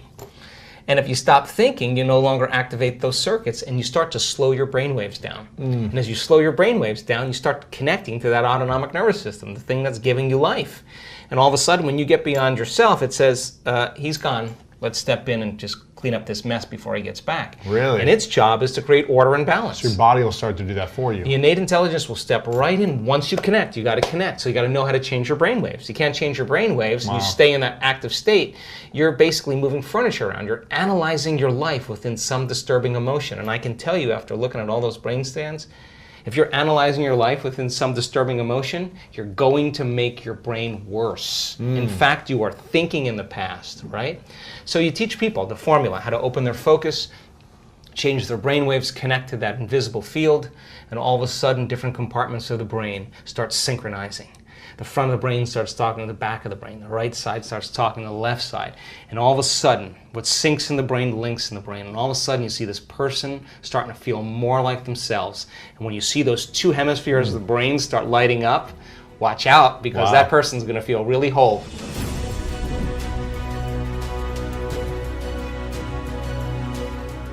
Just 10 minutes a day, 3 times a day with 120 people, trading resentment, frustration, fear for gratitude, appreciation, and thankfulness.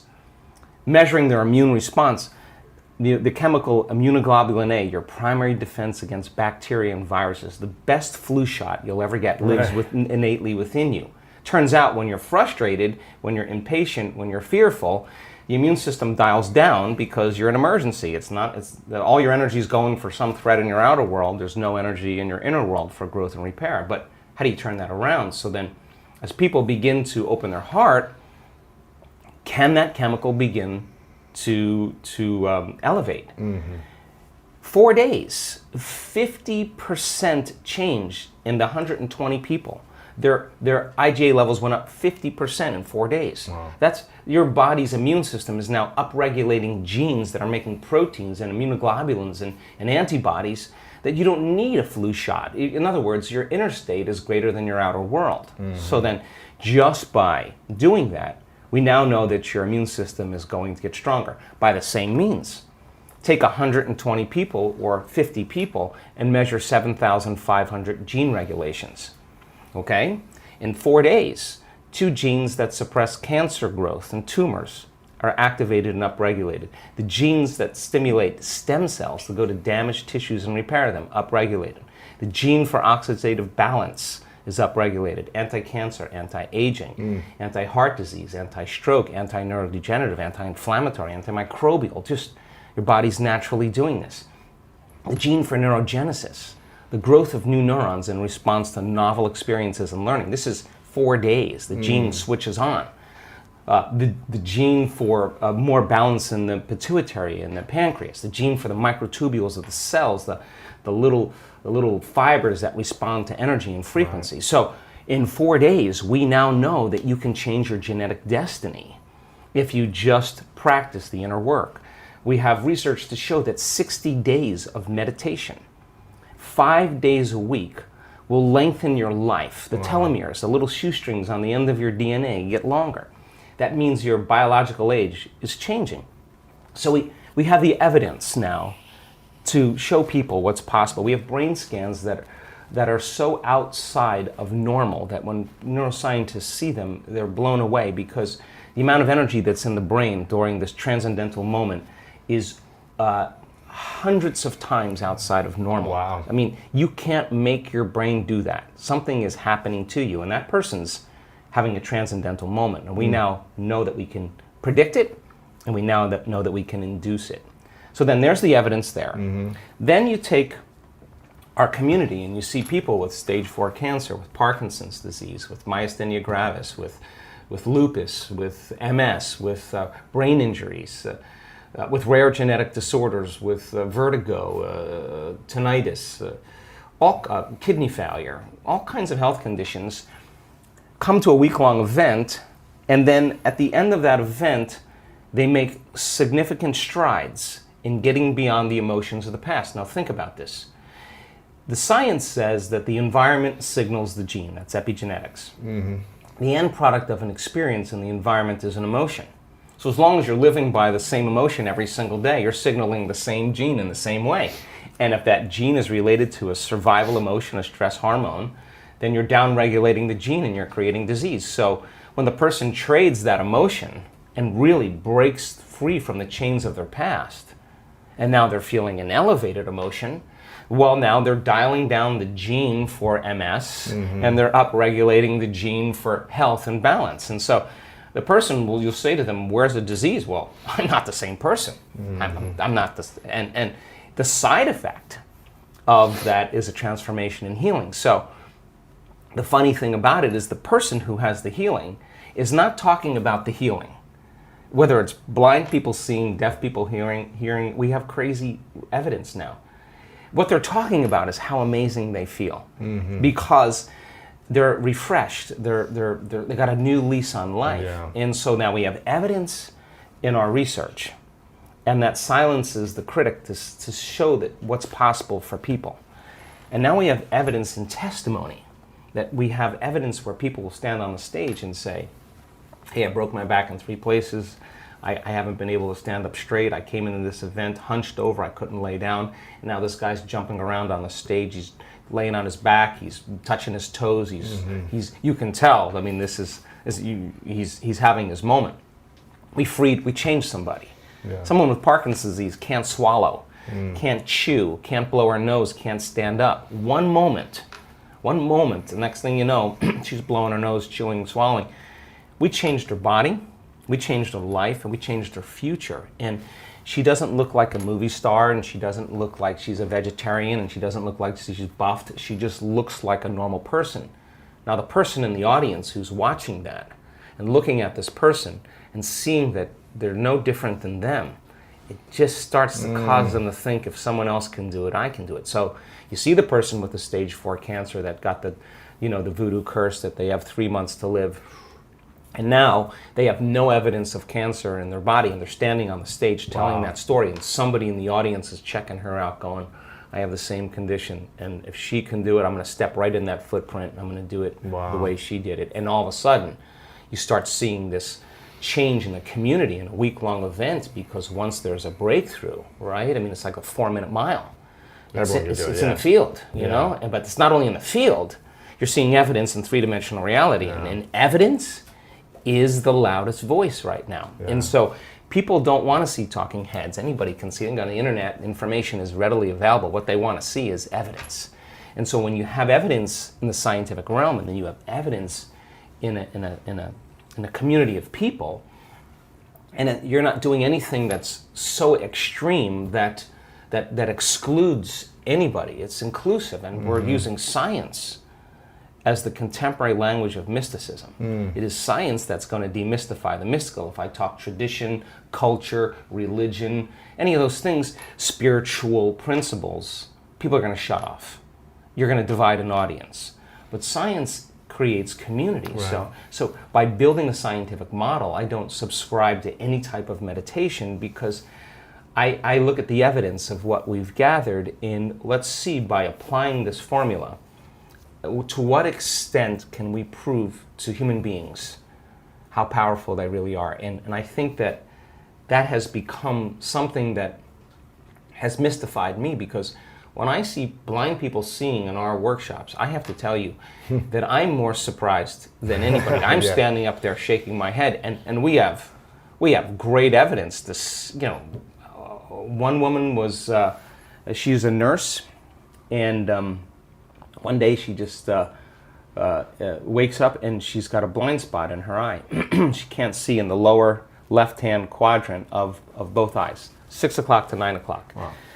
She's a nurse. She goes to see her colleagues. They do a scan, stroke on the optic nerve. Wow. And now she's legally blind. She can't drive her car. She runs her own company. She can't run her company. She can't type. She can't use the computer. She's compromised in a big way. Now with a stroke, you have 2 weeks really. That's the window. And if nerve cells are going to come back online, it's going to be those first 2 weeks. Wow. If they don't come back, the prognosis is live with it. Whether you have paralysis or whatever, that if a stroke causes brain damage in usually 2 to 3 weeks, you don't see much change. So they gave her the prognosis. You have to learn to accommodate and live with it. And so she wasn't satisfied with that answer, and she goes to one of her dear friends who's a physician, and the physician says, go check out the Dispenza guy. And she says, why don't you come with me? So they come to our event in Brighton in the UK Was together. this within the 2 weeks, or was this later? Do you know? Oh no, this is a year later. Wow. This is a year later. And So it's supposed to be irreversible at that point. And so she comes to the event, and she comes to the event for 2 reasons. Listen to this, to learn how to live with her handicap. That's the extent of what's possible And have in her more mind. peace and Yeah. And then create a nonprofit to help people. Those were her 2 things. So somewhere in the middle of the event, it occurs to her that she could actually possibly heal her eyes. So she goes for it. She lays down after one of the meditations we lay down at the end, and all of a sudden, like in her head, she starts feeling this heat and this crackling sensation. Now, you have one of 2 options when something like this happens. You get scared. You and get run scared, Away. it's the unknown, you contract, and your brain goes into high beta, and you disconnect. Something's wrong. I'm hurting something. Yeah, I'm having another stroke, whatever. Or you surrender and relax dive into it. Yeah, you go in. Yeah. And she let go, and she had the most incredible experience. She laid there for the longest time, opened her eyes, and she said it was like the lights came back on. She said, I could see completely. We sent her for a scan. The Monday morning after that week-long event, the scan that had the left lower quadrant on both eyes from 6 o'clock to 9 o'clock was black. The post-scan, there isn't one black spot anywhere on her eyes. Because she'd already done a scan a year prior. Yeah. She had the scan. So we'll give you the evidence, but that is not natural. Wow. That's not normal. But how do you explain that in conventional science? I mean, the truth is that we have incredibly powerful innate qualities for regeneration and healing once you hit that button. So then she stands in the audience and gives her testimony. Other people are going to begin to realize that they can heal from a stroke, and that's exactly what's happening. A collective consciousness is happening. What is the moment of transformation for someone like that? Like, when does someone, because I know that healing can happen in an instant. So what's the thing that triggers that instant for someone to go from disbelief to belief, and it actually transforming them in the physical body? Yeah, we've studied this, and there's no linear correlation, because think about this. That woman is a pragmatist. She knew nothing. She wasn't spiritual in any way. She just read my books and then started practicing the meditations. Now, she was practicing those meditations for months before the event because she wanted to come and be fully prepared for it, right? So from the outside, you see this one moment. Yep. But what you don't see is the number of times she worked in overcoming herself and getting beyond whoever she is and getting into that place where she's far enough outside familiar territory, neurologically, chemically, genetically, that all of a sudden she connects to clicks. this. She connects. She starts connecting to that invisible field called the quantum field, and you can't connect as your body. there's nothing physical to connect to there. You Yeah. have to get beyond all your associations. You know, it's interesting. I think I might have talked to you about this last time. That I grew up in a religion called Christian Science that talked a lot about this. You know, it was embedded in my mind that I'm a spiritual being and that I can never be physically hurt. Like, I'm not a material body, that there are no accidents, that there's no injury. And it was always embedded in my mind that I can never be physically harmed, or I can be instantly healed. And so my entire childhood, I had all these incredible healings quickly. And I witnessed it all the time from other people, and everyone was always like, how is this possible? Yeah. So I don't know if this is something I was practicing, you know, Right, in right. a different way as a child, but it's always fun for me to come back around now.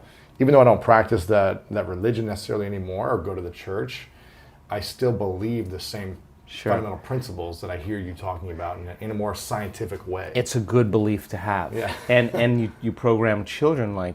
you program your children that the body has an innate capacity to heal. Yeah. And all of a sudden you're less reliant on something outside of you to make something go away inside of you. Medicine or something else. Whatever it is, shopping, Yeah. video gaming, everybody's relying on their outer Relationship, relationship to change their inner state.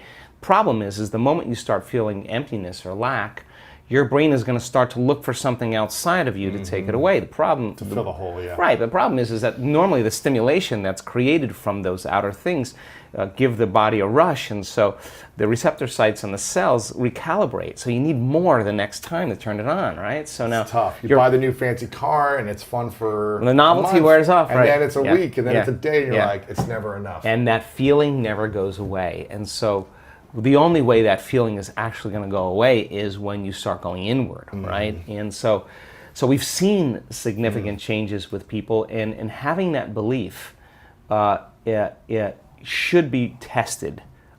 We should test our belief around that. And my lesson through all of this is that I'm starting to realize how conditioned we are into believing how limited we are.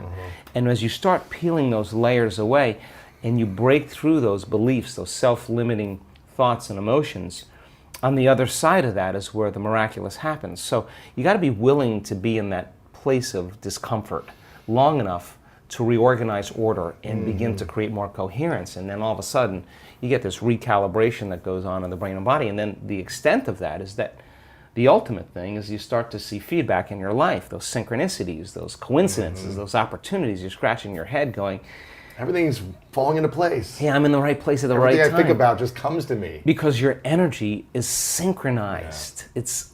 Look, I mean, when you have coherence in the brain and heart, you have a laser of energy, and it could read information much better. You're living in stress, and your brain is shifting its attention from one person to another problem, to another thing, to another place to go.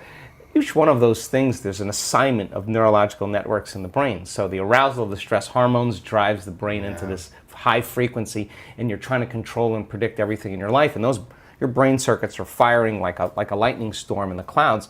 When your brain's incoherent, you're incoherent, and you don't have a signal. You don't have a Wi-Fi signal. You're not connected to the field.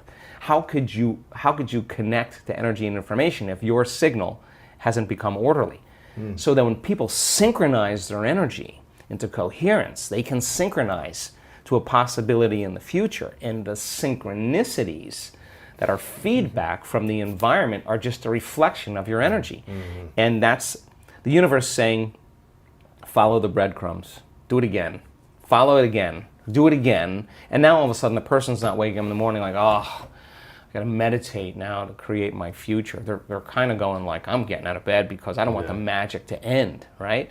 They want to sustain that state so that the old reality that they've lived in begins to transform into something new, and because there's no longer a vibrational match with everyone and everything in their past, present reality, there's a vibrational match to their future, and now their future is starting to give them signals.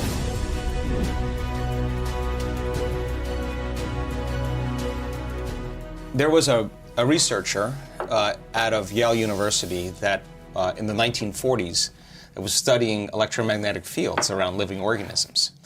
And in the 1940s at Yale University, nobody was doing this, and he was a vitalist. He wanted to understand the unseen fields around living organisms. So he started studying eggs, all kinds of eggs. Chicken eggs, swallow eggs, reptile eggs, snake eggs, salamander eggs, there's all kinds of eggs. And he was using a magnetometer, and what he found was 100% of the time, no matter what egg he measured, the positive charge was always at the head, and the negative charge was always at the tail. Well, if you have positive charge on one end and negative charge on the other end, you got an external electromagnetic field called a magnetic field. That's a magnet, right? What happens with human beings is every thought has a frequency. Every thought produces a chemical. So if you keep obsessing about your lack of finances, your lack of time, your lack of energy, lack, and those thoughts. I don't have this. I need this. What are the chemicals you're feeding your body? You're taking thought. It's producing a frequency, and that frequency, in the form of chemistry, is storing that thought emotionally right in your second center. You feel guilty, you feel unhappy. The moment you feel unhappy, then you generate more thoughts equal to that feeling, which makes more chemicals, and you keep taking energy from the brain and storing it in the body. If you react to people in your life and you feel anger, frustration, whether it's traffic, the news, whatever it is, parents, whatever, you're drawing from this field, this electromagnetic field, you're tapping that resource and you're making chemistry out of it, and the field shrinks. So now, by doing that and living in survival, the body no longer is a magnet. So now you have very little energy in the brain. In fact, 5% of the energy is in the brain, and 95% is stored in the body. Now, the body's been conditioned emotionally. So a lot of energy in the body, very little in the brain. So in our work, do we want energy to be in the brain? We want to move energy back up to the brain. So what does that do when we move the energy from the body to the brain or the heart? Well, this is a great thing, because once it makes it here, it's going up, right? So we do these different meditations and these different techniques to draw that energy right up to the top of the head. Now, when this energy shakes loose and it starts to move, the sympathetic nervous system switches on. And instead of releasing energy out like you're being chased by a predator or you're having an orgasm, that same energy is going up into the brain, and the brain switches on and it goes into these very high frequencies called gamma brainwave patterns. Now the person has an arousal, but the arousal isn't fear. Not an orgasm. Well, in the brain. An orgasm of the mind. Yeah, exactly. It's energy that's being released into the brain, and you can only describe it as ecstasy or bliss. So the energy of guilt that was stored from thinking and feeling in the same way releases, and it travels up to the brain and is going back. And when it reaches the brain, what happens?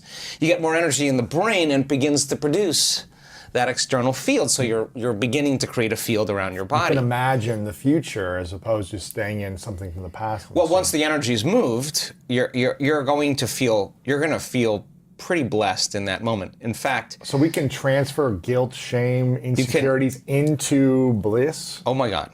Yeah, we do it all the time. Momentarily? Oh my gosh. Yeah, we do it all the time. And the amazing thing is that rush of energy that's moving into the brain is changing the brain's physiology and producing that field. Now you have energy to heal.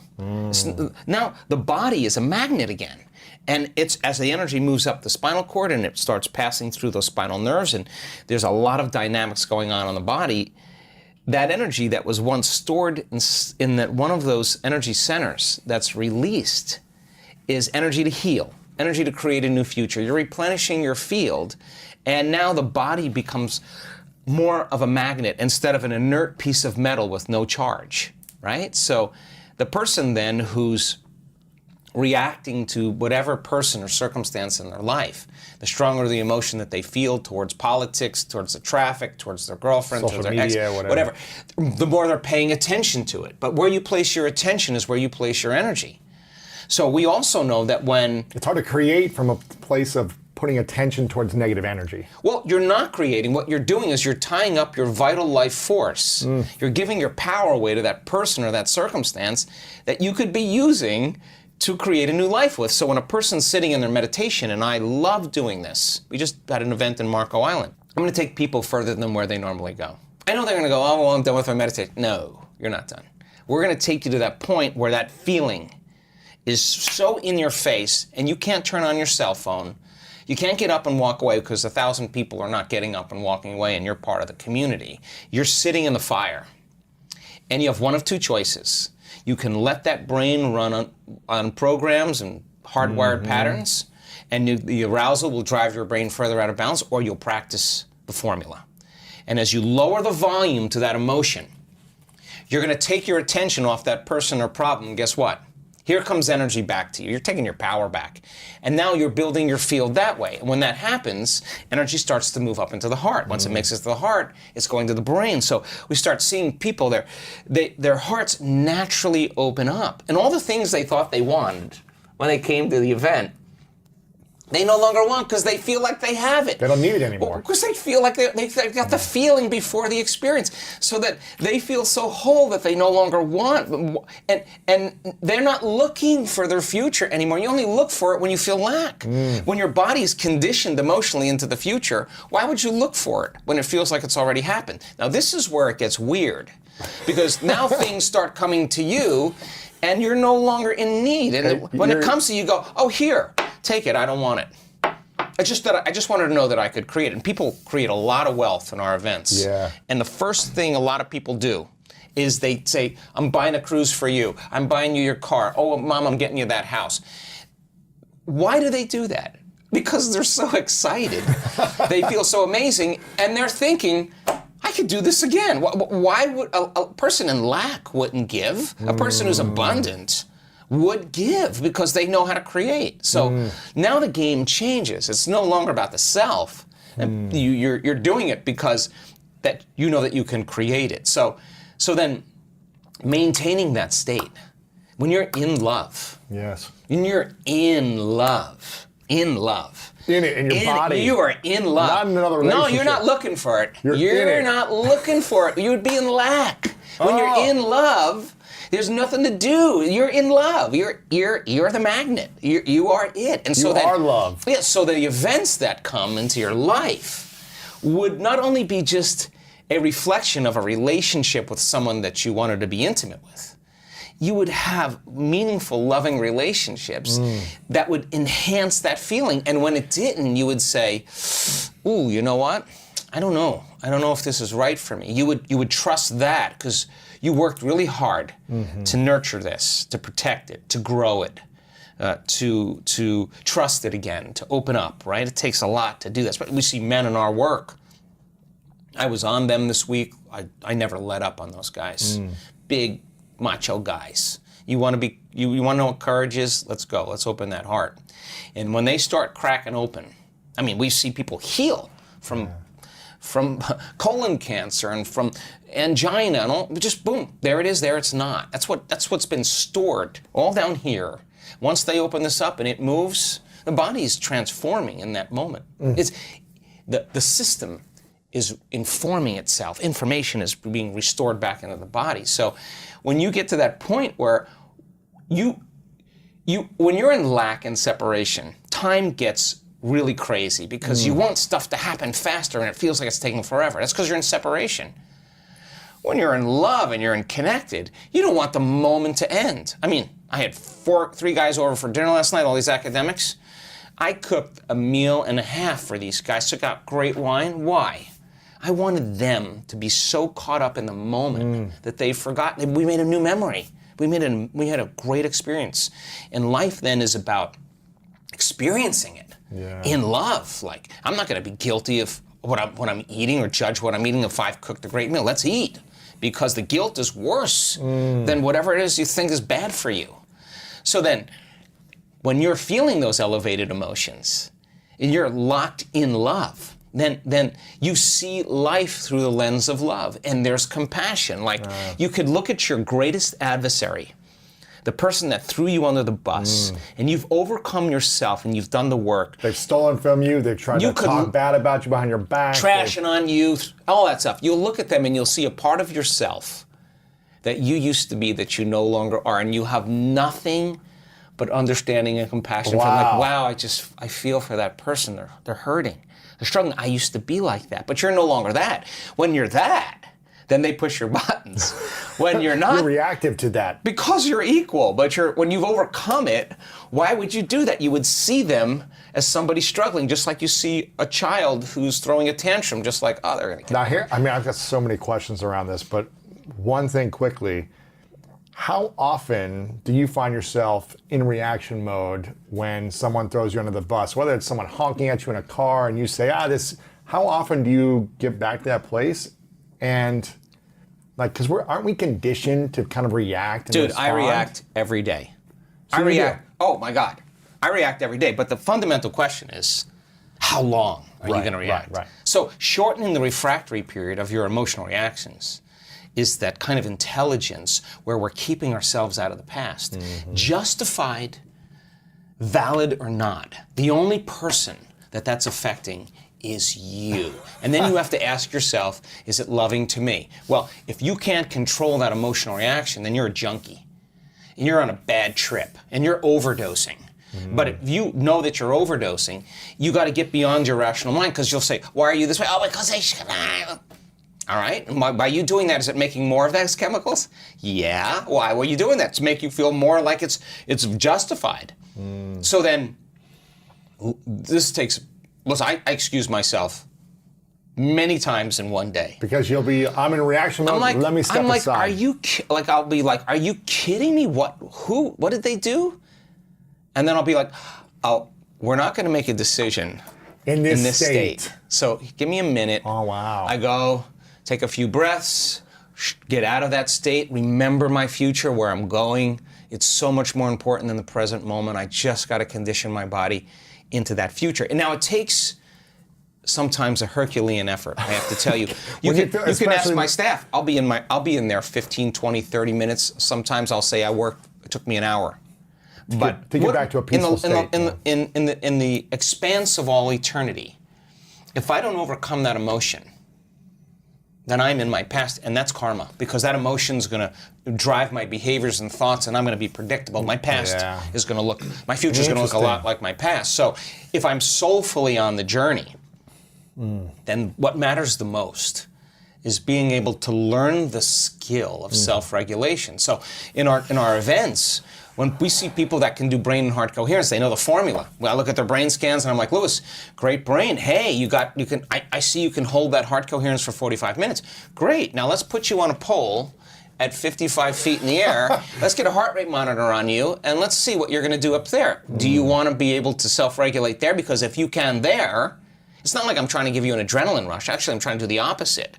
I want you to settle your brain and body back down, go against thousands of years of programming like fear, and teach your body in that moment how to regulate. I guarantee you, if you go a little further than what you did and you stay conscious, instead of throwing in a program and rushing through it and trying to get it over with, you start breathing, you start getting back in your heart, you start getting centered, you work against those chemicals, I guarantee you when you walk into your life, the moment you see something doing, you're going to catch on right away. You're going to catch yourself. Now that saves you a lot of energy and a lot of time, because if you're able to change it then instead of 4 hours later, where you're just gone, or you've already reacted. Yeah, and you've done things you say I should have never done that. I should have never said that. That's what those emotions do, because those emotions make us really primitive. Really primitive. We're either going to become antagonistic and angry and aggressive. We're going to run and fear, or we're going to hide. Like, that's really the options.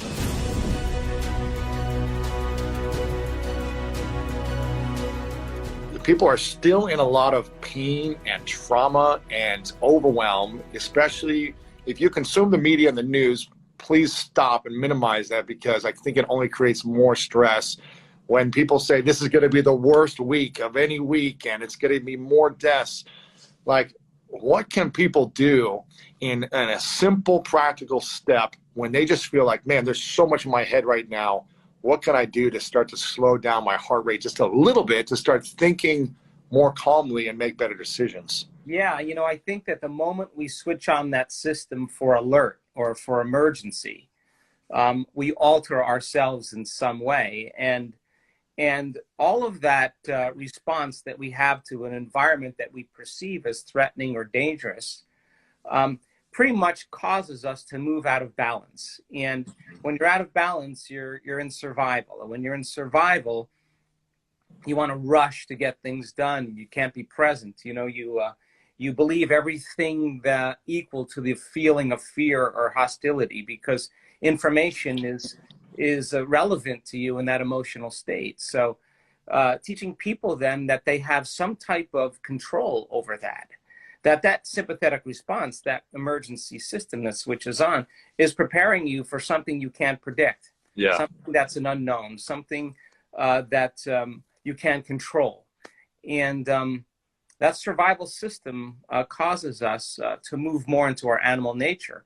And we're tapping our body's vital resources for health and regeneration. So short term, it's great, but you keep doing it over and over again, you start becoming more and more conditioned to that rush of energy. So teaching people how to self-regulate, teaching them how to move back into the present moment, teaching them that they can shorten their responses. It's really not that you react. I mean, we all react. The question is, how long are you going to react for? Because if you keep that reaction going, then you can't perceive any change in your environment. You won't have any ability to heal. So you become more affected by your environment. So simple process of getting back into the present moment, self-regulating, trading that fear for some other emotions. Yeah. And that's doing the work and Right. the practice. And that's what we should be doing, because now we have energy to heal. We have energy for growth and repair. We have energy to create now. And we're not losing energy now. We're gaining energy. And that signals the immune system, as we talked about. And that's what causes T cells to make antibodies and antigen, the immunoglobulins that fight antigens. And now your internal defense system can take care of the micro world, where there are invaders, where there are attackers, and you have energy to heal. And your immune system, as we said, is always combating viruses and bacteria. And if you're less responsive to your environment emotionally, then you're less responsive to your environment physically, and you have more energy.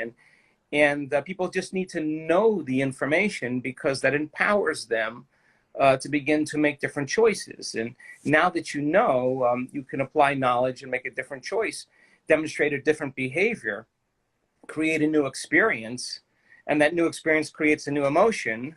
Wow, then all of a sudden now you start learning new things, and you start stepping away from your old self. And that's what you want people to do. Biology changes.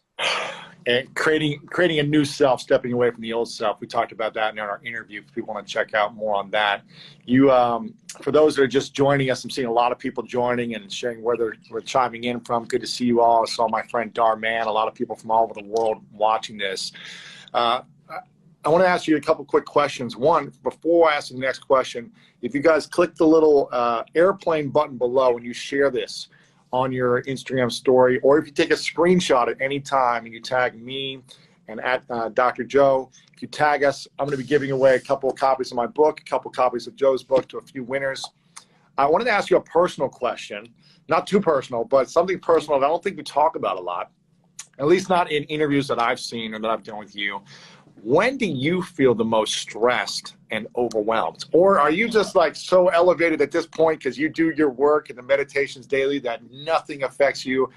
But is there any moments where you're like, you feel trigger, you feel reaction? Because I think people will see you as this incredible leader who's been doing this for decades, and you know, you live the practice, but there's got to be moments you react, right? Of course.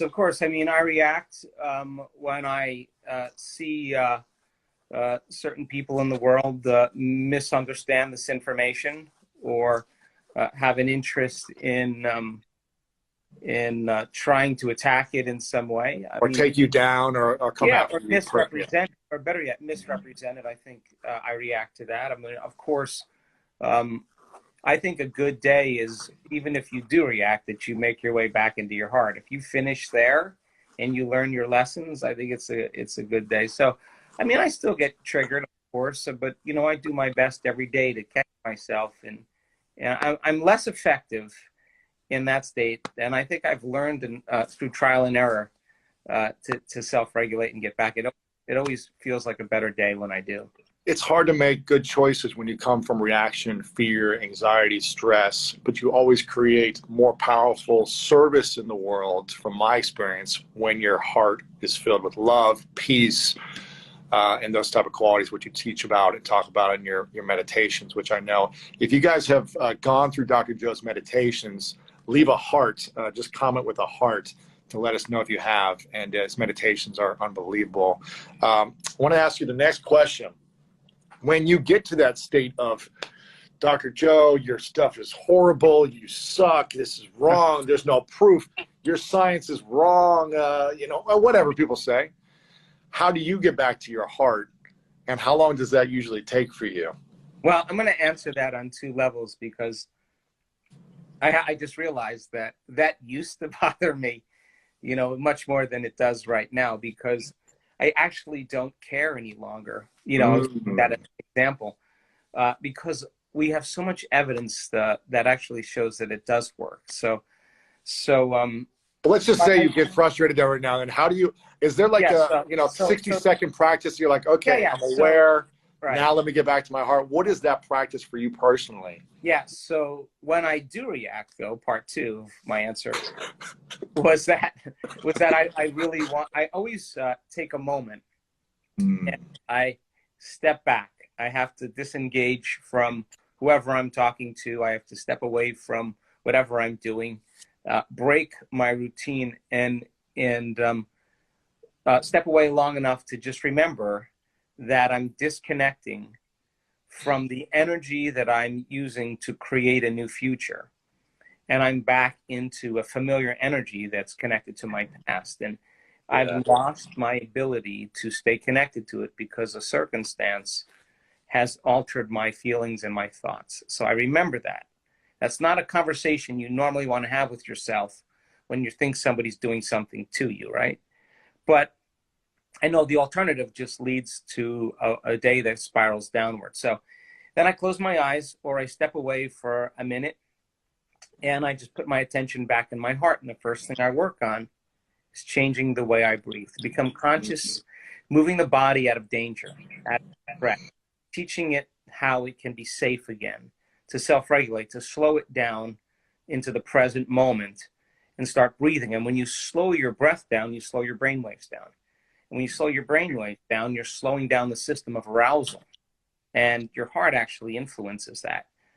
So then once I feel my connection to my heart, then I start thinking about the emotions that I'm using to create that future, whether it's gratitude, whether it's freedom, whether it's awe or the mystical moment or whatever.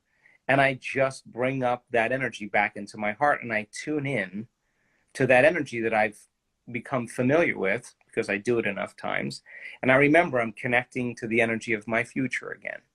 And I can do it sometimes in literally a minute or two. Yeah. Sometimes takes an hour. It takes me an hour, but I'm going to do my best to get there. And that's the Yeah, someone, Allison just posted that she went to your retreat in Sedona earlier this year and said it was life-changing. Someone else said we do your meditations every day. Again, if you're just joining in the last few minutes, Dr. Joe Dispenza in the house.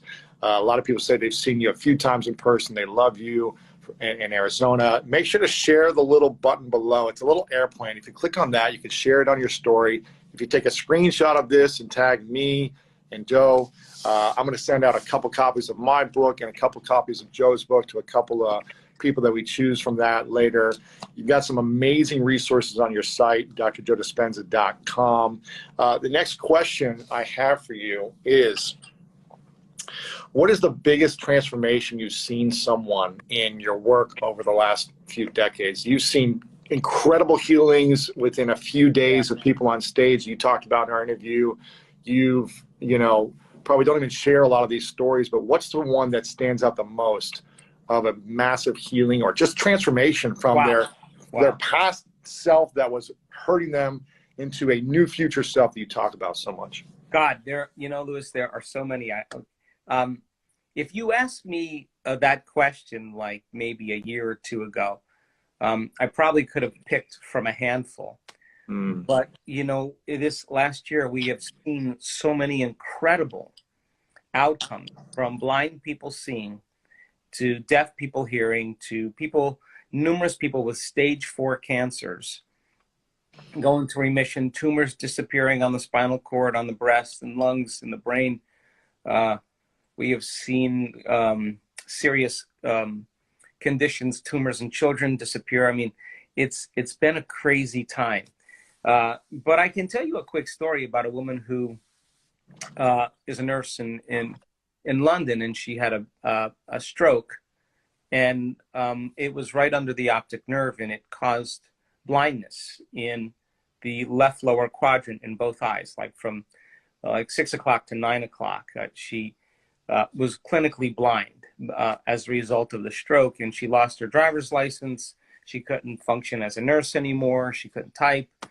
Compromised because she was diagnosed as legally blind. So her life changed dramatically, and so she went to all the doctors, and the prognosis is pretty straightforward. If you don't see many changes after 2 weeks, you're probably not going to see many changes after that point. And so a year went by. She was asking all her colleagues. I mean, I think if you want a good doctor, ask a nurse. Nurses know good doctors. And so she went to all the good doctors that she knew. Get used to it. It's probably going to degenerate over as you age.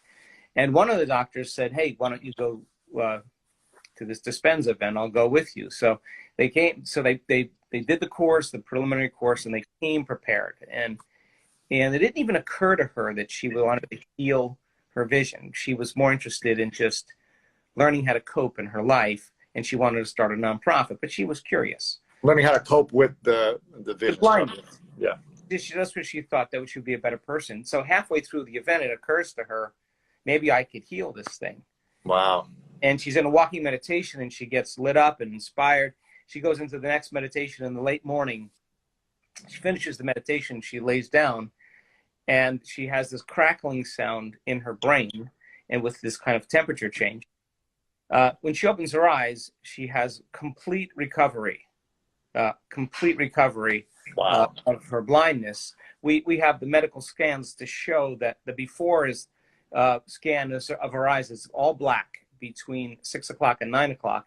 The Monday after the event, on the Monday morning, there's not one black spot on the post-scan in either eye. So she had complete recovery, a complete change in and she can still see fine today.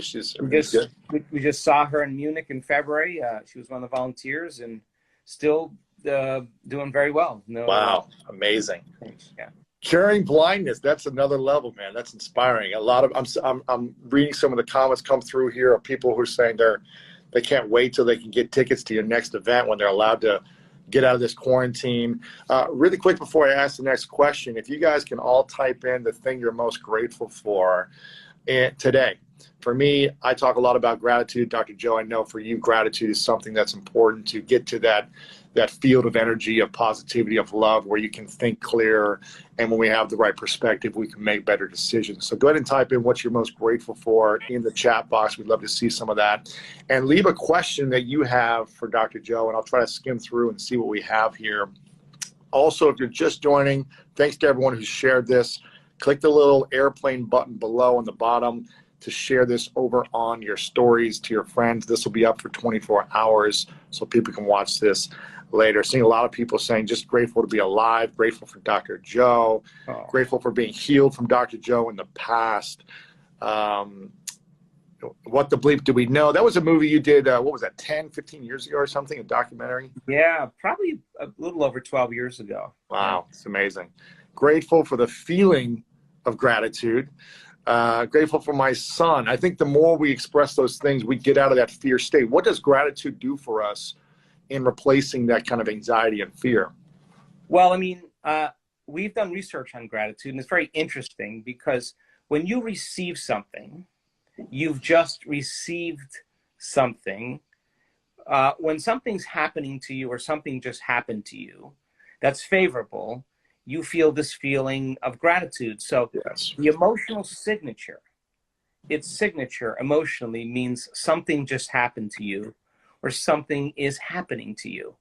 So your body is so objective that it doesn't know the difference between an experience in your life that creates an emotion and an emotion that you can fabricate by thought alone. To the body, it's so objective, it's exactly the same. So when people start to feel gratitude, their body is believing that something favorable is going to happen to them, that is happening to them, or has already happened to them. Really? So the emotional signature of gratitude is the perfect signature or the state of energy to receive. So when we begin to embrace our future and we feel gratitude for it, we will believe that future is more of a reality because it's equal to the emotion that we're experiencing. But we're feeling the emotion before the actual event occurs. So gratitude, in a sense, you could use it to elevate your energy. And when you do, just 10, 15 minutes a day, you'll strengthen your immune system by 50%. That's wow. research. Just by having gratitude for 10, 15 minutes. Yes, because your body starts to put energy right in your heart center.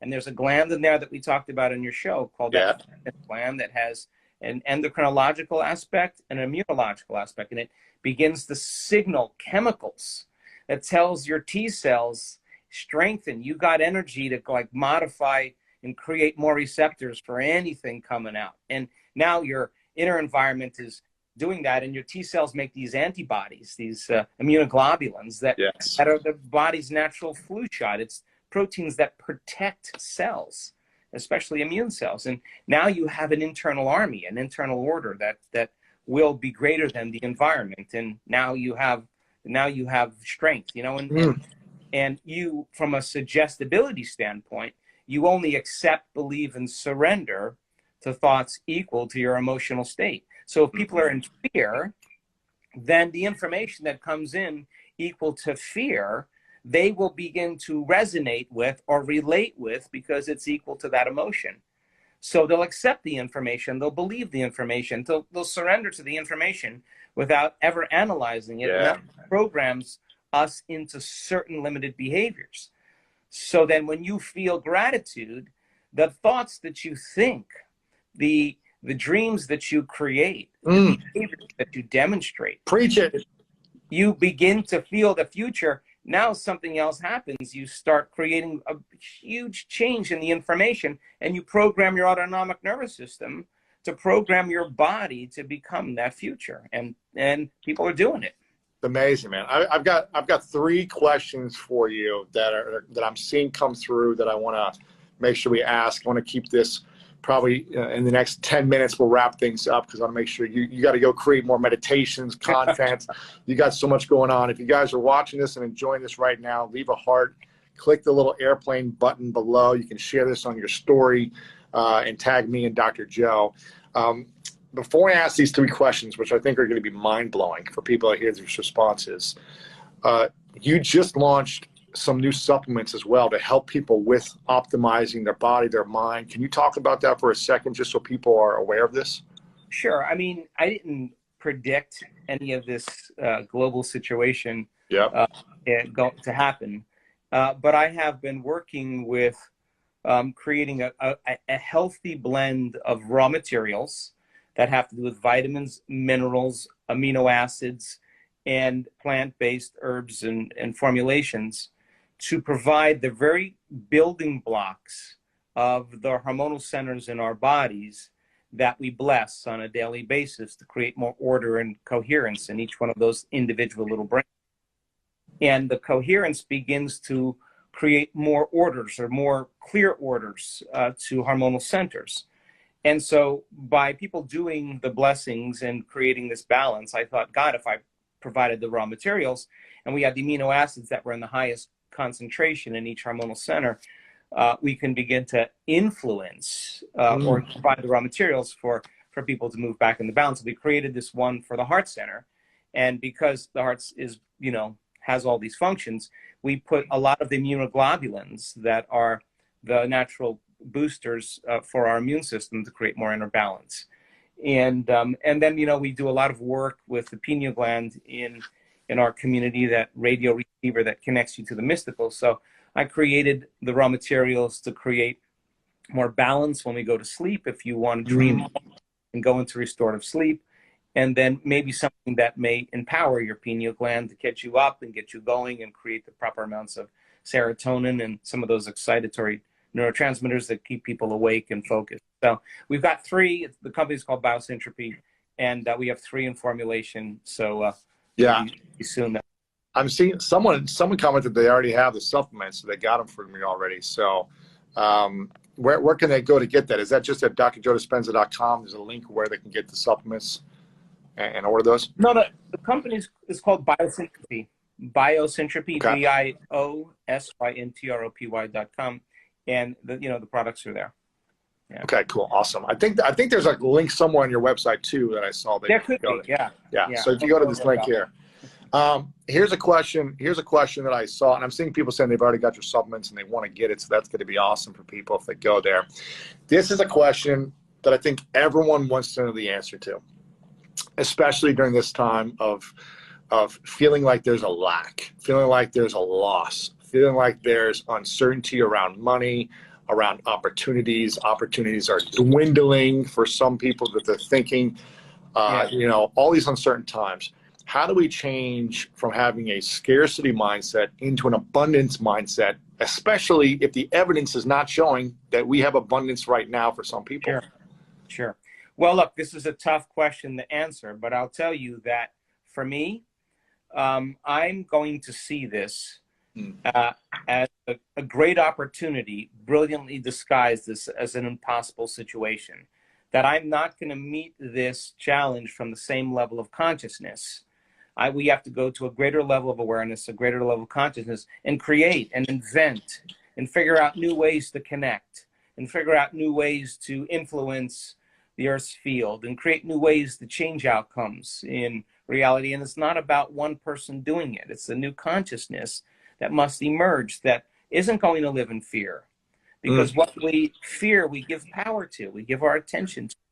That we don't live as victims to our circumstances, that we create different circumstances. That if you face this present challenge as an opportunity for a greater consciousness to emerge, a collective consciousness that sees behind the illusion of separation, that could connect in a field of information and create one mind, create one heart, and emerge like those birds that all fly in one pattern, and fish in one school. You get the appearance that it's a bigger organism because there's no leader in that flock. There's no leader in that school. Everybody's leading. Everybody is demonstrating it. And that's, we have to step up beyond it. And information is causing us to see that maybe governments aren't going to take care of us. Maybe churches are not going to take care of us, or synagogues, or maybe, medicine is not going to take care of us. And maybe all of those things that we've relied on to change our inner state is not going to really, we're not going to really take care of us. At a certain point, we got to take care of us, right? Dang. And preach it, Dr. Joe, preach it. No, we got to face this. And there's no other alternative. Yeah. There isn't another alternative except waiting instead of creating. So maybe it's a time in history that you and I negotiated to be here on some other space and time, and that we're here for an awakening. Let's see what happens if we play that out. And you can't be afraid, and you can't be angry, and you can't be hostile, and you can't be resentful. And that's this consciousness that creates viruses, that creates disease. It's going to be a different frequency. We're going to see it from a different level of mind.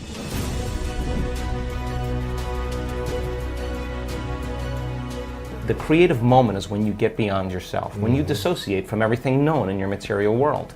Turns out when you do that and you start changing your brainwaves slow down into alpha and theta, you're suppressing the memory bank of the known self that keeps you plugged into three-dimensional reality. When you quiet down this mechanism, now all of a sudden you start connecting to that field. And when you can stay conscious in those subconscious realms, when you can literally regulate and change brainwaves, now you're in the operating system where you can make those significant changes. So we now know that when people apply the formula, and they do that properly, now they're walking through that door where they're ready to create from it. In other words, you can't create from the known.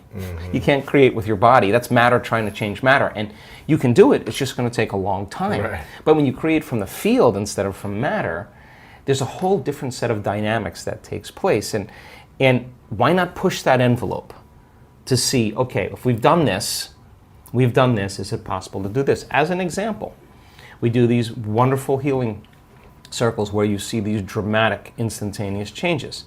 So the person who's healed themselves of some health condition, when it comes time to heal somebody else, they're going to say, well, now I understand the science, I understand how this all works, I know how to get beyond myself, I know how to open my heart. They start piecing it all together. Let's take the formula to the next level.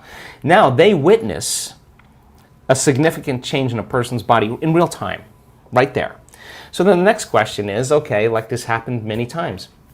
As an example, the woman who was at the event in Mallorca, Spain, her brother had a massive stroke in Colombia, and she went back to Colombia, and he was in a coma for 2 weeks. She called up the healing circle and said, hey, can we do a healing on my brother? Now, if you're playing by the rules of Newtonian physics, three-dimensional reality, you're going to say, well, you need to be in front of the guy in order to heal him. But if you understand there's no separation in the quantum, that everything's connected when you're in that place, so wouldn't that be the next application of the formula? So they go over the science, they get it. Okay, we just need a picture of him, and that's our coordinate. And if we're in the field, sending a frequency to that coordinate. Yeah, but you're not sending it anywhere because there's nowhere to send. There's no space and time there. You're connecting to it, exactly. That's a great way to say it. In 1 hour after that coherence healing, he comes back to consciousness. Wow. Now, that's the extension of where we're going. You see, now we're progressing. A woman who was in one coherence healing group was a pediatric nurse in Children's Hospital in Seattle, and again witnessed an amazing miracle after our event in Toronto. She comes back, and there's they call them friends. There's a little guy failing. Doctors hit him with the paddles. They use all the drugs to bring him back, and they walk out of the room, and they say, we lost him. She walks over, puts her hands right in the field, and this kid comes right back online. Wow. Doctors are like, what was that? And now, so we have a lot of our interest now is, I want to get 50%. 1 out of 2 people, we're collecting the data in this coherence healings. When we're 50%, we're going to walk into a children's hospital, and we have 3 children's hospitals right now that are interested in us. We'll show them the data, we'll show them the results, we'll say we don't want any money, we'll never even touch the kids, all we want to do is just change their lives. And when we're 50%, we're going to start doing it in children's hospitals, and we're gathering the data right now. That's pretty cool. For people that are mission driven, how much more challenging is it to have a thriving relationship when you put your life into a mission? No, here's the deal. I will never work in a relationship. I just won't. If I'm working in a relationship, something's wrong. I'll work on me, and I'll bring my best, you bring your best, and we get together, and we celebrate. And it should work. It should work. And if it doesn't, then I'm going to step back and see, what is it about me? Not you, what is it about me that I need to really look at and change? Now, if there's a vibrational match, and it flows, and it's fun, and you connect on physically, mentally, mind, body, soul, that's cool. I think that's healthy. But a mission-driven person can't be in a relationship where you have to keep going back and trying to fix something. I just won't do that. I just think that when it's right, and I'll know. Yeah. So I do think that relationships can be easy. And I do think, and I think that they should be, and I think that if you're heart-centered, that's a different place you meet than other emotions. And again, every time I have a mystical moment, and I feel that transcendental love that I don't even know the word for, every time I have one of those moments, I think I got this all wrong. It's just that it is not chemical; it's electric. And you got what all wrong? Well, the way we view the world, the way we, I mean, we don't see things how they are, we see things how we are, you know, and every inner experience that's transcendental, experience enriches circuitry in your brain. Experience produces emotion or energy in the body. So you start having transcendental moments where you start connecting to that field. Its signature is love. I mean, but not love like a love for your puppy. This is like an arousal. This is, I don't know the other word, but bliss. Spiritual arousal. So yeah, and we have the evidence. We can say, oh, watch this person's brain. And scientists are studying our work. I'll say, oh, watch, she's going to pop in a few minutes. What do you mean? Just watch, she's going to pop. And all of a sudden, this person goes into an arousal. The sympathetic nervous system is so switched on, but the arousal isn't like an arousal that from the environment that produces anger or aggression or fear, or anxiety or pain or suffering. That's survival in the environment that produces the arousal. This arousal is coming from energy in the body that's moving up into the brain, and the arousal is bliss. The arousal is ecstasy. The arousal is freedom, peace. Oof, but it's not chemical. It's you'll feel it in every single cell in your body. Now here's the outcome of that. The outcome of that is that when you open your eyes and some conditioning, some layer has been removed, your spectrum of the way the world looks broadens now, because now you're wired to perceive what's always existed, but you didn't have the circuits in place to perceive them. So then it's the inner experience that literally transforms our experience of the outer world. And so when you start having moments where you hit that kind of frequency, or you have those moments of love, you're less dependent on anyone to bring you happiness. Yeah. You're okay. You can love the person for their flaws, because you can see a part of yourself you used to be that you no longer are. And instead of judgment, you have compassion. And you can encourage and communicate from a level of connection instead of intimidation or competition, or however relationships work. So I do think that it's energy and vibration, and I think that in our community, at least, people who have relationships that are built from our community tend to be more long-lasting, because they're more self-aware. Yeah. And so there's no blame, there's no excuses, there's no make wrong, there's no competition, there's none of that. There's just, this is who I am, you know? And I think that the ultimate goal is when you reach the point in your life when how you appear to the world is who you really are.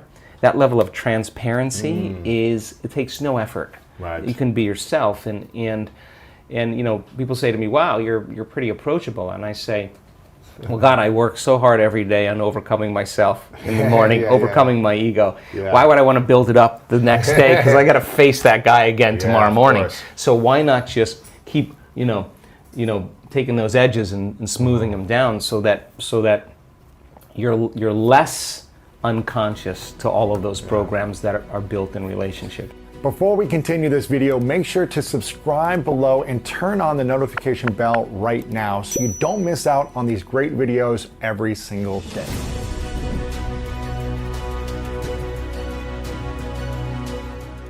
Is it possible that we can build our immune system so strong and our body so strong that we would reject viruses? Your body rejects viruses all the time. Of course. It has memorized certain viruses that you've been exposed to. It has memorized certain bacteria that you've been exposed to, and it's beaten those viruses. Not every virus wins in the body. The body has an intelligence, and it has quite a library of memories in the white blood cells. So your body is fighting viruses and bacteria all the time. There's a constant competition going on. Really? So our research shows that 4 days of opening your heart releases immunoglobulin A, your body's primary defense against bacteria and viruses. It's better than the flu shot. It's the body's natural flu shot.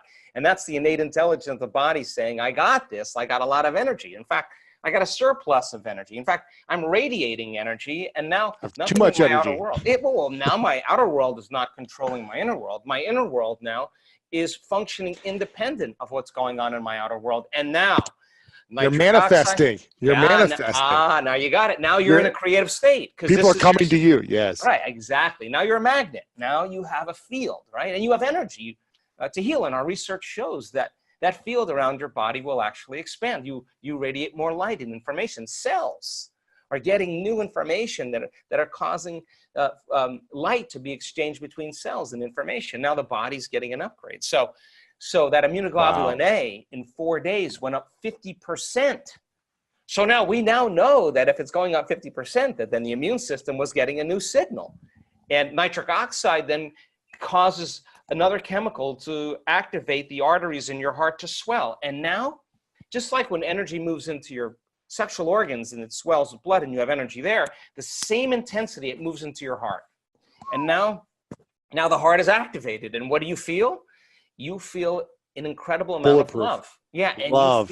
you feel whole. And now the more whole you feel, our research shows, then the less separate you feel from the things you want in your life, because you feel like you already have them. You only want things when you're in lack, but when you feel whole, then it feels like it's already happened. And that tends to be the exact emotion that causes those synchronicities and serendipities and coincidences to happen in our life. And you say to a person, what are you doing? And they're saying, I'm not doing anything. I'm just so loving happy. life. I'm being myself. Exactly. I'm free from the past. I'm free from my story of the past. In fact, I'm more connected to the energy of my future than I am to the energy of my past. I'm believing in my future more than I'm believing in my past. In fact, I'm more in love with my future than I am with my past. And I want to keep telling the story of the future. I'm more in love with my future than the story of my past. But most of us tell the story of our past in a negative sense on how it's held us back. Millions of times over our life, as opposed to the story of the future, or what we want to create or who we want to become. Yeah. Listen, again, you tell that story, and the latest research on memory says that memory is creative, that in fact, 50% of that story you embellish. People make up that story. Let me tell you why they make up that story. Because they excuse themselves for the fact that they haven't been able to change since that event. They'll have to make it sound worse than it really was. To make it harder to grow and change. So that they can reaffirm their limited sense of their inability to change. So then that story becomes more and more of a story, and it's less of the truth, because you got to work yourself up into a state. There were lions and tigers, and there was, there were helicopters, snowstorms, and everybody was firing bullets. It was worse than you could possibly imagine. And then you got to feel that emotion, right? And then you're looking, oh yeah, it must have been really bad. Now that's your identity now. That's your identity. And so the more you hold on to that identity of the past, the harder it is to become who you want to be in the future. Well, here's to answer the other part of your question when we started talking. How do you get that person out of their past? Yeah. Well, we need a week. It's not going to happen. You mean it doesn't happen overnight? No, I want them to come right up against their fear. I want them to come right up against their doubt. I want them to come up against the point where they're going to give up and quit. And they're going to sit there and nobody else is giving up and quitting. And they're going to go all in more, and they're going to start believing there's something on the other side of that emotion. They're going to believe that there's something past the story of their past, because they're stretching themselves out of the known. And it takes a tremendous amount of awareness, repetition, information, model building, sharing, understanding, experiencing, to finally have a person get to the point where they just let go.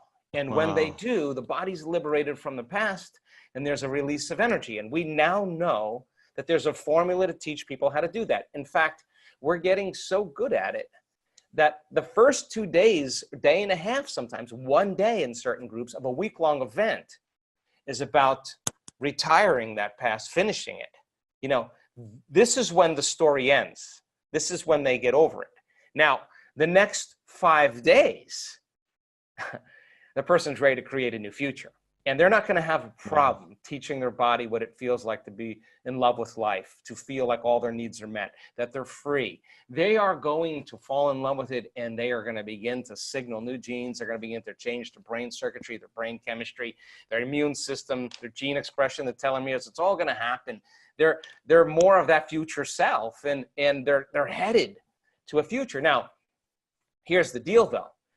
you got to be able to sustain that state when you return back to your life. That's the name of the game. You got to be able to, you got to bring the game into your life now, and no person, no circumstance, no condition in your life would cause you to feel the old way again. Because the moment you started feeling victimized, the moment you started feeling angry, you just returned to the old self. You disconnected from the energy of your future and you're back to the energy of your past. Don't expect anything to change in your life. And if you'd say to me, well, it was because of that person, I'd say, you're back to the unconscious program of believing that your outer world is controlling your inner world. Now, the moment the person starts creating effects in their life and they start having those synchronicities and serendipities, now all of a sudden, they're going to realize what they're doing inside of them is producing an effect outside of them. And they're going to say, oh my God, I'm more of the creator of my life and the less of the victim I am of my life. And I wouldn't create getting that health condition because I'm creating everything in my life. And now they're not victims. And so it's not something you get in one bite. You know, it's something you got to stay with. Of course. So what are a few things we can do before we come to your events? What are a few things we can do to support our inner environment on a daily basis? Well, listen, the first thing and the most important thing for me is knowledge and information. Knowledge is really power, and knowledge and information about yourself should empower you. It should empower the self, right? So when we learn about the immune system and all it can do, and we say, oh my God, you mean not every virus gets to me? In fact, no. And the more you understand that, and the more you coax your immune system into love and into love. Like I just did this little thing on our social media where I was talking about the inner army of order and what would be the signal you would want that inner army to get. And so we created this meditation and we said, what would invincibility feel like? Signal your body and feel invincible. How would you feel if you had an uncompromising will, that you had more energy than you could possibly imagine? Show your body what it feels like, because it is that emotion of invincibility, that emotion of an uncompromising will to empower your inner world. And you have the intent of that's what it's for. Wow, get ready, because you're going to start creating a cadence and a rhythm where your body's going, whoa, what is all these new chemicals? What are all these new signals? Right. Hey, it's time. Hey, now all of a sudden receptor sites on the T cells go, wow, we got some new signals coming from the boss here. Let's open up all those T cell receptors. Let's go. In fact, we would love a little fight right now because we got a lot of time on our hands and we got all our receptors turned on. That would be a signal for your body. We also know that if you could just trade fear and frustration and resentment and suffering for an elevated emotion and truly open your heart again and practice doing that, you'll heal. You'll heal. You'll heal, because I mean, all healings happen in the heart, and we've seen some really incredible moments in the last year where people that were traumatized from childhood, that were abused sexually, physically, emotionally, that were suicidal, that had all kinds of health conditions, they came to the edge of that emotion that kept them connected to the past, and they were ready to give up in one meditation because they never had felt an emotion like this that they could remember, that it was so intense. And they thought about all the times for the last year that they never missed a day of doing a meditation, even when they didn't feel like it, or when they wanted to quit halfway through and they didn't, they went all the way. They thought about all those times that they went to that point and they went one more time. Really? And their words are always the same. And my heart blew wide open. And I look back at my entire past, and I don't want to change one thing in my past because it brought me to this present moment. And I can see my betrayers. I could see the people in my life that had a hand in this. And I have nothing but compassion for them, because now the person is no longer viewing that past from the same level of consciousness. They're viewing it from a place of love, of wholeness.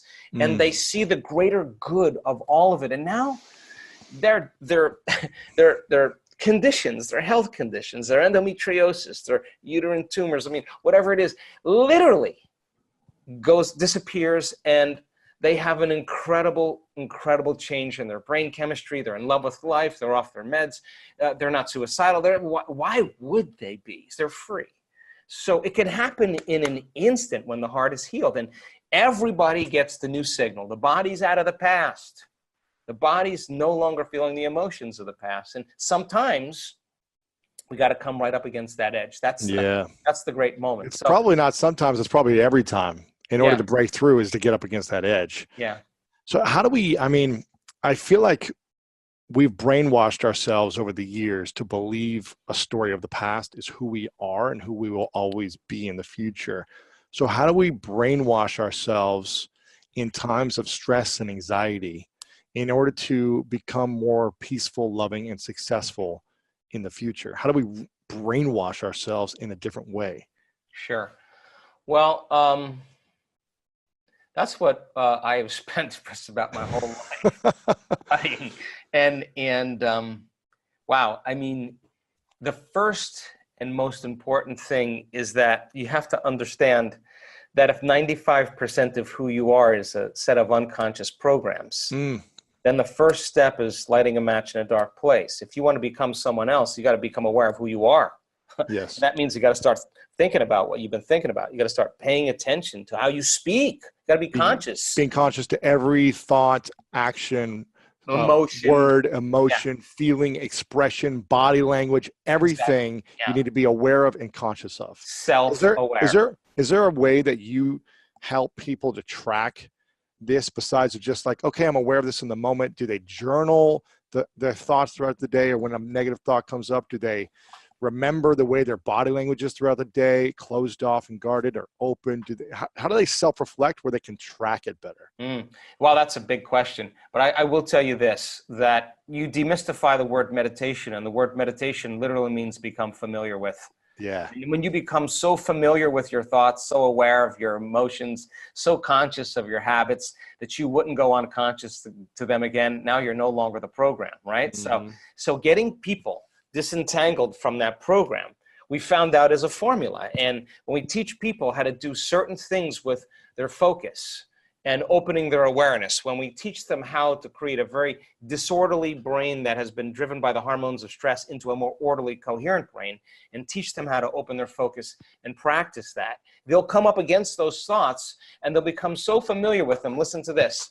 They won't believe them anymore when they come up any longer. Wow. And so when they hear them in their day, they'll be like, that's not going to stop me from my future. So if they're sitting there and they want to quit, just because they're sitting still and they're not quitting, then they're developing a will that's greater than those programs. And you're breaking out of the shell. And you keep doing that, you're going to get up and do the work every day because you did it yesterday. And you're going to want to do more of that because you're getting out of your past and it feels better. And if you keep doing that and you keep feeling better every day, the question is, why wouldn't you do it every day? Because you would ultimately just feel better. And then the more whole you feel means the more you are connected to your future. Imagine if you felt every single day, and this is what I do, work on. If I could stay connected to the emotions of my future all day long, there's no way I would be looking for when it would be happening. How could I look for when it would be happening if I feel like it's happening? I wouldn't look anymore, which means I wouldn't be separate from it. And that's when you start creating the magic, right? That's when you're in that zone. And that's when that reaffirms that personality that you're becoming. And now you don't, wake up in the morning and go, oh God, I got to create my future. No, you're going to jump out of bed because excited. You're not going to want that magic to end. That's the key. So you teach people how to do this and they start seeing the events in their life. They're not going to want to miss a day in really just getting beyond their personality. And listen, it's so cool because it's amazing. You see all these people come in for success and new careers and new relationships and healing from a disease and mystical experience. They come in for all these different kind of reasons, healing from a childhood trauma. But really, they just want wholeness. Right. And so as they start becoming more whole and they start feeling more whole, it's not coming from anywhere out there. It's not coming from out there. Nothing out there is making them feel whole. When the novelty of the thing wears off, you feel empty again. They're feeling whole from within. Oh, this is different.